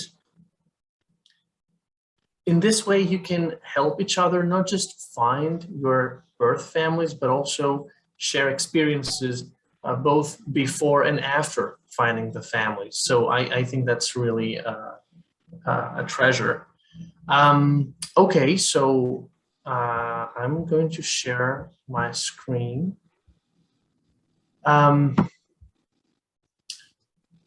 So today I'm going to talk about Greek ancestry and how you can use Greek ancestry in your research. So what is Greek ancestry? It's a genealogy company / website. I founded it last January 2020, but the idea had come to me a bit earlier, around September 2019. And the reason was because I was realizing that the field of Greek genealogy and Greek family history research needs to rely on a company that would be dedicated, fully dedicated and committed to Greek genealogy only. Because there are other companies and businesses, but most of them have a broader, more international approach, and sometimes that's not where we're looking for. Okay, so I founded Greek Ancestry, and we have two goals. On the one hand, we believe in the necessity to preserve Greek archival records, especially of genealogical interest, and to make them available online so that people all over the world can just search from their houses, easily and fast. And on the other hand, we also believe that it is important not to just provide information and help people with their research, but also to create an educational background around the field, which background helps people, like, it provides hints, it provides information and knowledge that they cannot find elsewhere. It protects them from wrong research steps, and it helps us maintain some standards in research. So as for the first goal, records. At the moment, the website hosts over 700,000 records. In January 2020, we started out with, I think 150,000, and now we're 700. And the goal is to reach 1 million by next January 2022. The records we host are for the entire country and span from the 1810s to the 1940s. The most common types of records are voter lists, city directories, mail registers, and farmer censuses. I'm not going to talk about all these today. I'll just focus on those which are most helpful for adoptees and adoption research. And as for our second goal, the educational approach, in January, we organized and sponsored the International Greek Adoptee Conference. It was a very interesting conference. We had over a dozen presentations, thousands of attendants. It was free, it was live. You can watch it on YouTube. It was very interesting. We also run a series of webinars on different topics. Like in June, we had a presentation on ancient Greek philosophy and genealogy. While last year, for instance, we had a series with just webinars on different types of Greek genealogy records. So it's really broad because we try to, address as many topics as possible. There are also articles that we publish, and again, they are available for free on the website. The Yaya and Me program is oriented mostly towards the youth of the Greek diaspora. It's mostly active on Instagram under the Greek Ancestry account, but also it's active with articles and content of broader interest, not strictly genealogical, not strictly historical, not strictly educational, but it's lighter, but it's still important. In January, no, it was February, we also launched the Village History Projects Initiative. What do we do there is we try to encourage people to get interested not only in their own family history and genealogy, but also in the stories and the genealogies of the entire villages and towns their families came from. So we register such projects at the VHPI, and every 3-4 months, we give a grant, an award to a sponsor of one of these projects. We donate DNA kits, books, subscriptions to genealogy websites, whatever really. Just, it's more symbolic, but we try to encourage people to look more broadly and also to preserve and expand their own research. Last but not least, in January, we released the Greek Genealogy Guide. The Greek Genealogy Guide is a very, very detailed online guidebook on Greek genealogy and family history. It includes everything you need to know. There are detailed descriptions of different types of records, how to use them, what information they include, where to find them, how reliable they are, how to compare them with other types of records. There's also a history section. There is a dictionary. There is a regional guide with information on all the different regions of Greece. There are lists of resources. There's a section about Greek names and how people use the names, give names, surnames, I'm sure I'm forgetting something, but anyway, you got the idea. It's a very detailed guide. Now, on our end, how does this work? First of all, the reason I've been using we so far is because I launched Greek Ancestry, but I'm not alone. Definitely not alone. I've been more than blessed to have a very good team of friends and colleagues, and like Carol Kostakos Petranik or Alexandra Kiritsi, who help a lot. And there's of course also a very big team of people working at Greek Ancestry, and we are all very dedicated, because again, we believe that, you know, since we call ourselves experts, I guess we also have the responsibility of setting and maintaining the highest standards, both research standards and ethical standards in the field. So how we work is we identify collections, archival collections, which can be of genealogical interest. We digitize them if needed, and then we proceed with indexing.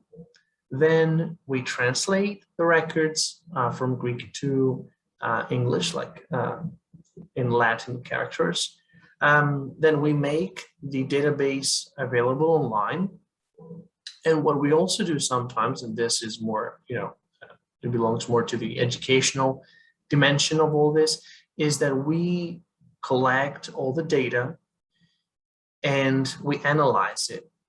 So this is really interesting because, for instance, last year we wrote and published an article about naming patterns in Chania, in Crete, where we identified the most common first names and surnames in the entire prefecture. Our sample was over 100,000 names that we found in records. And the result, you know, it's really interesting and helpful because it adds another resource tool. It helps people get the most out of the research because it helps you find out how big your family was, how rare your surname is, and all that stuff. So that's really interesting. Or for instance, last year, we also analyzed data from the area of Laconia, Sparta, and found out at what age people, men, used to die. We calculated all the different ages listed in the parish photo lists, and you know, again, we did some research there. It was quite interesting. Now, on your end, things are easier because you can just go on the website and do a search. You can search by a surname or village and town. And you can search in both Greek and English. There are also some filters which can help you narrow down matches by prefecture and type of record. And then as soon as you find a record of interest, you can just click order and that's it. And records are usually delivered within a couple of days. Now, what we need from you and everyone is help, not financial help, but like feedback. We need feedback about anything, you know, so feel free to contact us. Also, if you have stories, that's also really helpful. There are many people, you for sure, that have stories of broader relevance, stories that others can relate to. And these are very helpful because they encourage others to share their stories, but they can also, like for instance, we have published quite a few stories, and then other people have reached out to us saying, oh, you know, my family knew that guy who owned that restaurant. Oh yeah, we had been to that restaurant. Or, you know, my family went through the same difficulties. Last fall, we had an article for a kid which was kidnapped from Greece by the Bulgarian army during World War II. It was kidnapped, and only later in life was told that he had come from Greece. So we published the story, and while we did not find the birth family, at least not yet, there were many people who started sharing information, saying, or ideas, like, oh, I know that had happened in that area, or I've heard of a similar story, and things like that. So it's really important. Every story you can share will be greatly appreciated. Now, let's turn to things more relevant to you. Resources for adoptees. Initially, I wanted to start this section talking about records, but then I realized that it's more important to start with the educational things. I would suggest personally that you always start by reading things about Greek adoptions, attending events like this one today, or watching presentations and everything, because that will get you ready for what's coming next, and it will also help you connect with people.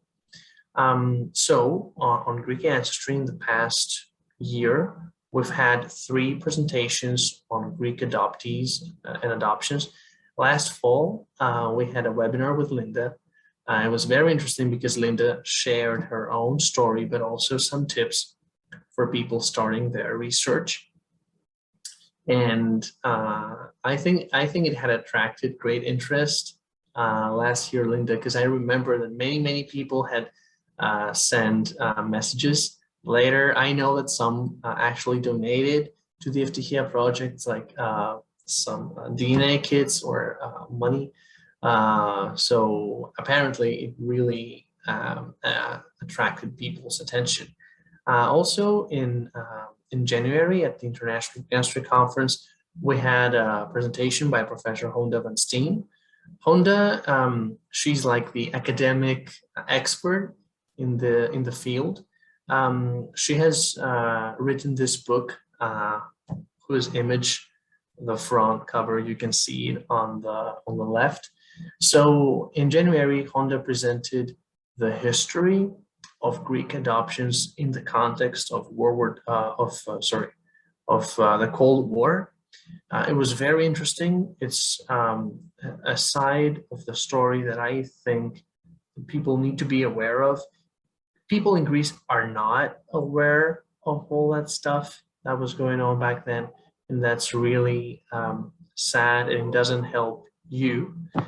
So it's good to promote this knowledge. I think that Honda's book is being translated in Greek, and it's going to be released at some point soon enough. So that's great news. Also in June, we had a second webinar with Honda, in which she talked more about the research part of adoptions.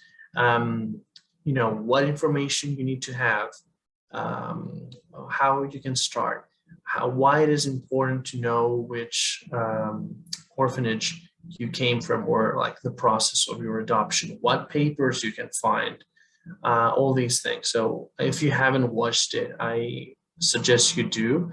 And it's, again, all this is available on our YouTube channel, Greek Ancestry, for free. So yeah, go and take a look there. Now, turning to records, there are 2 ways in which you can use the Greek Ancestry database in order to get some help. First of all, let's say that you have a name, you have a surname, but you have no idea where the birth family came from. So you can go to the database and search by that surname and see which locations this surname shows up in.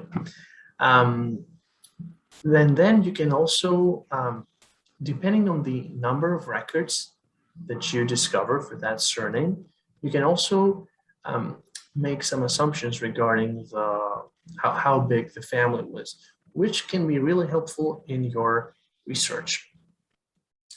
But what you can also do is, let's say that you don't have a surname, but you've taken a DNA test and you realize that all your matches, or most of your matches, indicate a specific place of origin, let's say a specific village.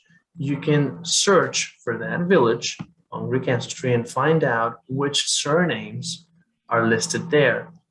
This is not going to help you like directly, but it is definitely something that you can keep for later on. And also you can, by finding information on the village, on the area your birth family came from, where you came from, can be very helpful in order to put your own family history into context. So for instance, how big was the village, the town? That's important because you can maybe understand why a family would be, more reluctant to keep an out of wedlock baby. So everything matters. Every piece of information that you can collect can be really, really helpful. Now, the records you're looking for are mostly 20th century records from all over Greece, because adoptions were not just in Patra or Athens, but they were all over. Currently, there are two types of records that are most helpful for you. These are voter lists and city directories. Of course, new records are added all the time, so this is just now. So let's talk about these two types of records like really quick. You can see a city directory record on the right. This is how they look. They're very condensed and thick. So city directories, you know what these are. They're lists of people living or in an area, or having some business there, or owning a telephone number. Most of the city directories now available for the beginning of the 20th or mid 20th century are business directories, but more are being added to the collections. Unfortunately, there were no resident directories for quite a long time. Like, I think these showed up later in the 20th century, after mid 20th century. So a city directory record would give you the name, the surname, and the address of someone who owned a business or had an occupation, a barber. But also for the big cities, these lists might include people who own telephone numbers, or, for instance, I remember that in 1934, City Directory of Athens includes a list of residents too, for some specific areas. So our city directories collection includes over 200,000 records. It was released last fall. It covers all of Greece from the 1900s to 1940s, and more are going to be released soon.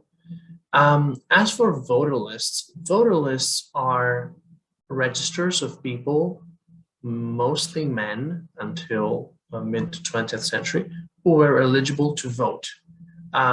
They include the name, the surname, the father's name, the age of the voter, his occupation, most times, always actually, his or her residence. We're talking about over 300,000 records, again, for most of the country. From the 1840s to the 1930s, of course, you're mostly interested in these later ones. And again, there are more that are going to be published soon. And there are more types of records. There are birth records, there are orphanage records, there are foundling hospital records, and where are these? Why haven't we digitized and indexed and published these types of records?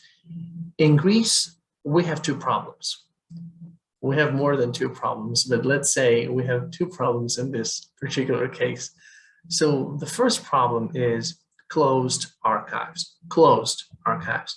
that you cannot access, sometimes even if you are really related, or really, even if it's your own record, sometimes they will not let you get access to it. And in most cases, the reason behind that is personal data or a wrong understanding of personal data by bureaucracy. So these are the two problems, and these two problems are obstacles to the digitization and indexing and availability of records that would directly help people who are looking for their birth families. There might be some developments in this. Linda, I know she's doing her best. It's not easy, but I hope this is going to change sooner or later. Now, what's also important is that we change the mentality of people in Greece. Those of you who have found their birth families, at least most of you, might have realized that people in Greece are not really familiar with the idea of genealogy and family history research. This can and is being changed through education and through the communication of stories.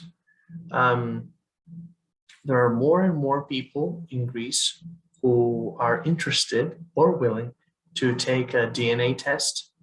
That's very good for you because new DNA matches come up all the time. People are also more willing to share stories. Like if people understand what the point of genealogy and family history research is, they also understand that it's not bad to share a bad story, right? And they're more willing to share it. The taboos are removed and the family secrets are revealed. Now, here, talking, about resources for adoptees and how Greek Ancestry contributes to this and how it changes the situation, it's really important for you to tell us what you need. So what can we do to help you further? In the few minutes that I attended your discussion before, I realized there are many people from the area of Patra. So maybe Patra is an area which we should be focusing more in the future. And what challenges do you face in the archival part of your research? Maybe not the adoption papers or the birth records, but other than that. So do let us know because again, this feedback is really important for us. And now, of course, after you have found the birth family, and if you're interested, you can expand the family tree back. Greek genealogy does not allow for crazy ancestries and crazy family trees like those in England, which can go back to the 12th century. But the late 1700s are a good goal. It's doable. Also make sure that you focus on the historical part, that you discover family stories. These are really interesting. Personally, and although I'm a genealogist, I'm also a historian. And I would say that the historical part of one's family and ancestry is more important than the names. What if he was a Kostas or a Nikos? The important thing is, had he fought in that war? Had he migrated? Had he adopted a child, or had he given a child for adoption? These are the kind of things that really expand our understanding of history, of our family history, and of ourselves. Now, after you've done this, make sure that you share your story, and by sharing the story, help others. And I guess we've reached the end of my presentation. Σας ευχαριστώ πολύ. Thank you. And I think we now have some time for questions. We do. Whoever either use the raise hand function, guys, or wave your hand at us or something if you have questions. Let's see. Let me put it in the gallery view so we can see everybody and see who wants to ask questions. So who has questions for Gregory? I know somebody does. Oh, Meryl has a question. Go ahead, Meryl. Okay, it's not so much a question as my experiences with records in Patras. First off, thank you, Greg, for your presentation. I think what you're doing is really incredible and is a wonderful thing for anybody, particularly us adoptees that are out there searching. I have had almost no success finding anything when trying to go through the Patras orphanage records. All they have, so they claim, is the ledgers. And it took me several years before I ever had the chance to see my entry in that ledger. And I finally got to see that in 2018. And it just gave some very basic information, how I got there and that kind of thing, which I already had that information from my birth registrations, which came from my adoption file from the International Social Service. So there was really nothing new there, but they're very difficult to deal with. And you cannot tell me there is not more records, more files, real files that are, unless they got rid of them all, they should still exist. But I have had a good experience with the GAK and Patras. Ganda and I went there in 2018 just to talk to them a little bit, and they said they'd do some looking around if there was anything that was interesting. And we received an email sometime later after we had returned and said, on your next trip, we've got some records for you to look at. Well, we went back the next year, and then they had a whole bunch of records from what I presume is the old municipal hospital in Patras, which was only a block and a half or so from the Patras orphanage. And we got to look through those records from a certain time frame, somewhere within 2 weeks on either side of my estimated birth. And while we didn't find anything, they were very helpful, and there was a lot of records there. Now, they weren't complete. There could have been stuff there that was missing. Who knows? But I found that, at least that part of it, be quite helpful. The final thing was we had also hit the Patras General Hospital. We talked to the archivist there, and she was willing to talk to us and do a little bit of research there. This was also in 2018. And what she had was some ledgers. I ended up giving her a bunch of names from my DNA matches, some of my better DNA matches, which were still long shots. But a week later, by golly, we got a hit on one of the names. And while the results ultimately turned out to be no connection, this was a hit that was a woman who was unmarried, had given birth the day before my birthday, my official birthday. And while like I said, it didn't, there was no match when we finally found a family to match with. It was again a helpful experience there. But I just wanted to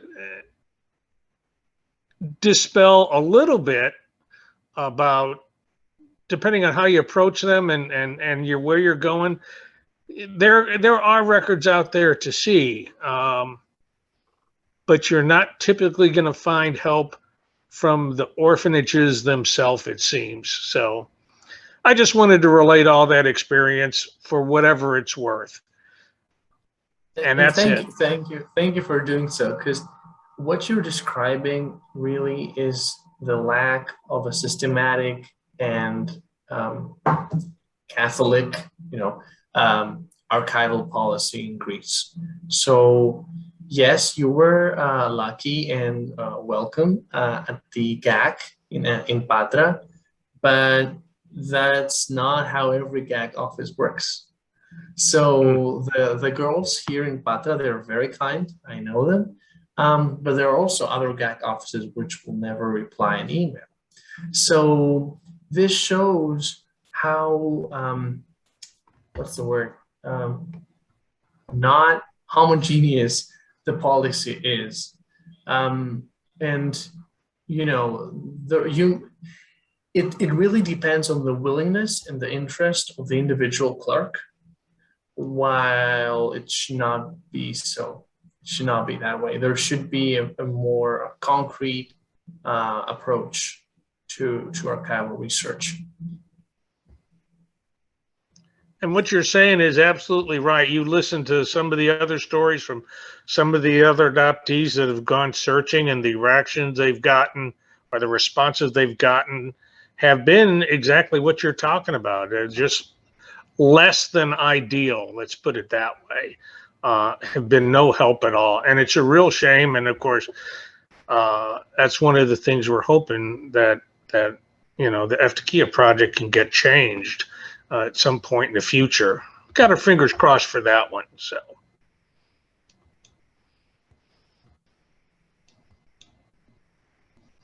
We can't hear you, Linda Carroll. Yeah, we can. But you don't seem to be muted. Yeah, I don't know what's going on. Really quick, Greg, can you hear me? Yeah. Would you please I don't know if everybody knows what GAC is. Could you maybe just explain that? Yeah, let me Linda, we still don't hear you. No. So yeah, the GAC, G-A-K, General State Archives of Greece. It's the official archival organization of the country. It's under the Ministry of Education. They collect and preserve archival material from all over the country. There is one GAK office at the capital of every prefecture. Many of these offices also have a website and in some cases some digitized collections. Digitized does not mean indexed, so that means that if you don't speak Greek and if you're not able to browse through the pages of the records, you will not be successful. What we do is that we try to get some of these already digitized records from the GAC website and index them in order to make them really accessible. Now, most of the offices, the people who work there, they are really passionate. And most of the offices will also reply to emails, or you can go there in person, and most times they're very, very helpful. And I also have one more question. I don't know if it's, I know that one of the other frustrations that I have found myself personally, my note that I was left with when I was left said that I had been baptized, and it has the day of the baptism and my baptismal name. However, because unlike in the United States where everything's recorded through a diocese or through the archdiocese, in Greece it's not like that. I think one of the things that would be helpful for maybe, you know, if it is ever a possibility, is if there was a way to get those baptismal records archived as well. I don't know if that's even, I mean, I know that's like, there's a million churches in Greece, and I know that would be really hard, but, you know, unfortunately, you know, that for me is a big thing. And I have no idea how to go about, other than going from church to church in the areas of Patras or Aegio to look to see if I ever could find anything on this specific date, you know, since I do have the information, but so far I haven't had much success. And if the baptism was recorded, and if the record has survived, and if the priest is willing to share. Now, the good news is that, at least for the area of Sparta, the baptismal records, some of which starting 1859, they are going to be published soon. Not by Greek Ancestry, I cannot tell you who is publishing, but not us. We worked on that project, but we're not publishing. So the start has been done, and I hope that more local churches will be interested in also preserving and having their records digitized. But I totally agree that the baptismal records are very, very important. The metropolis, the diocese, does not have baptismal records. Usually they have marriage licenses, because marriage licenses were the records that the bishop had to give his approval for. But the bishop had nothing to do with baptism. So in general, metropolises do not have baptismal records. These can only be found locally at the churches. But you, as you said, you cannot just go around and, you know, call all the priests of the prefecture. That's and impossible. that was the advice I was given from the diocese in Patras. So just so you know, that's where I got that information. I'm not surprised. Thank you. Yeah.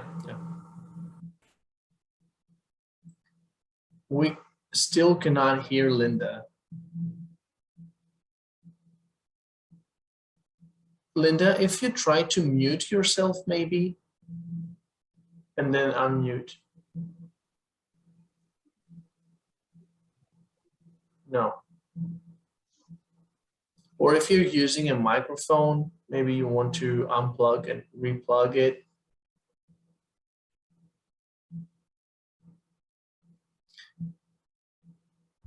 Does anyone else have questions?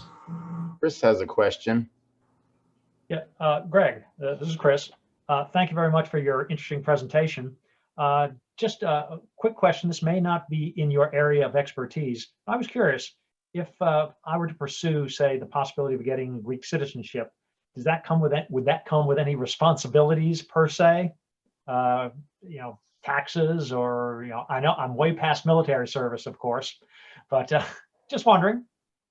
Well, they might send you to fight in Turkey if needed. Well, I really don't know what the responsibilities are. I don't think, I'm not sure. I will not, yeah, I'm reluctant to give an answer to that. But I would say that even if you had to file like a tax report, it would be zero because you have zero income in Greece. So I guess, sure. yeah. Linda has the citizenship, so she could Speak to that. Yeah. Yeah. Something else, though, when you talk about records, when I went to Greece and met with my mom, she gave me my baptismal certificate. She gave me my birth certificate she had. She also gave me a page from the military log where they checked my name off because I didn't show up for my military service. So I see my name with a big line crossed through it. So I mean, that's another type of record. Right, and you're lucky that you have all these records. You're very lucky to have them. Okay, thank you. Someone here in the chat asked, Alexis, she asked about GenMatch. Yes, it is used.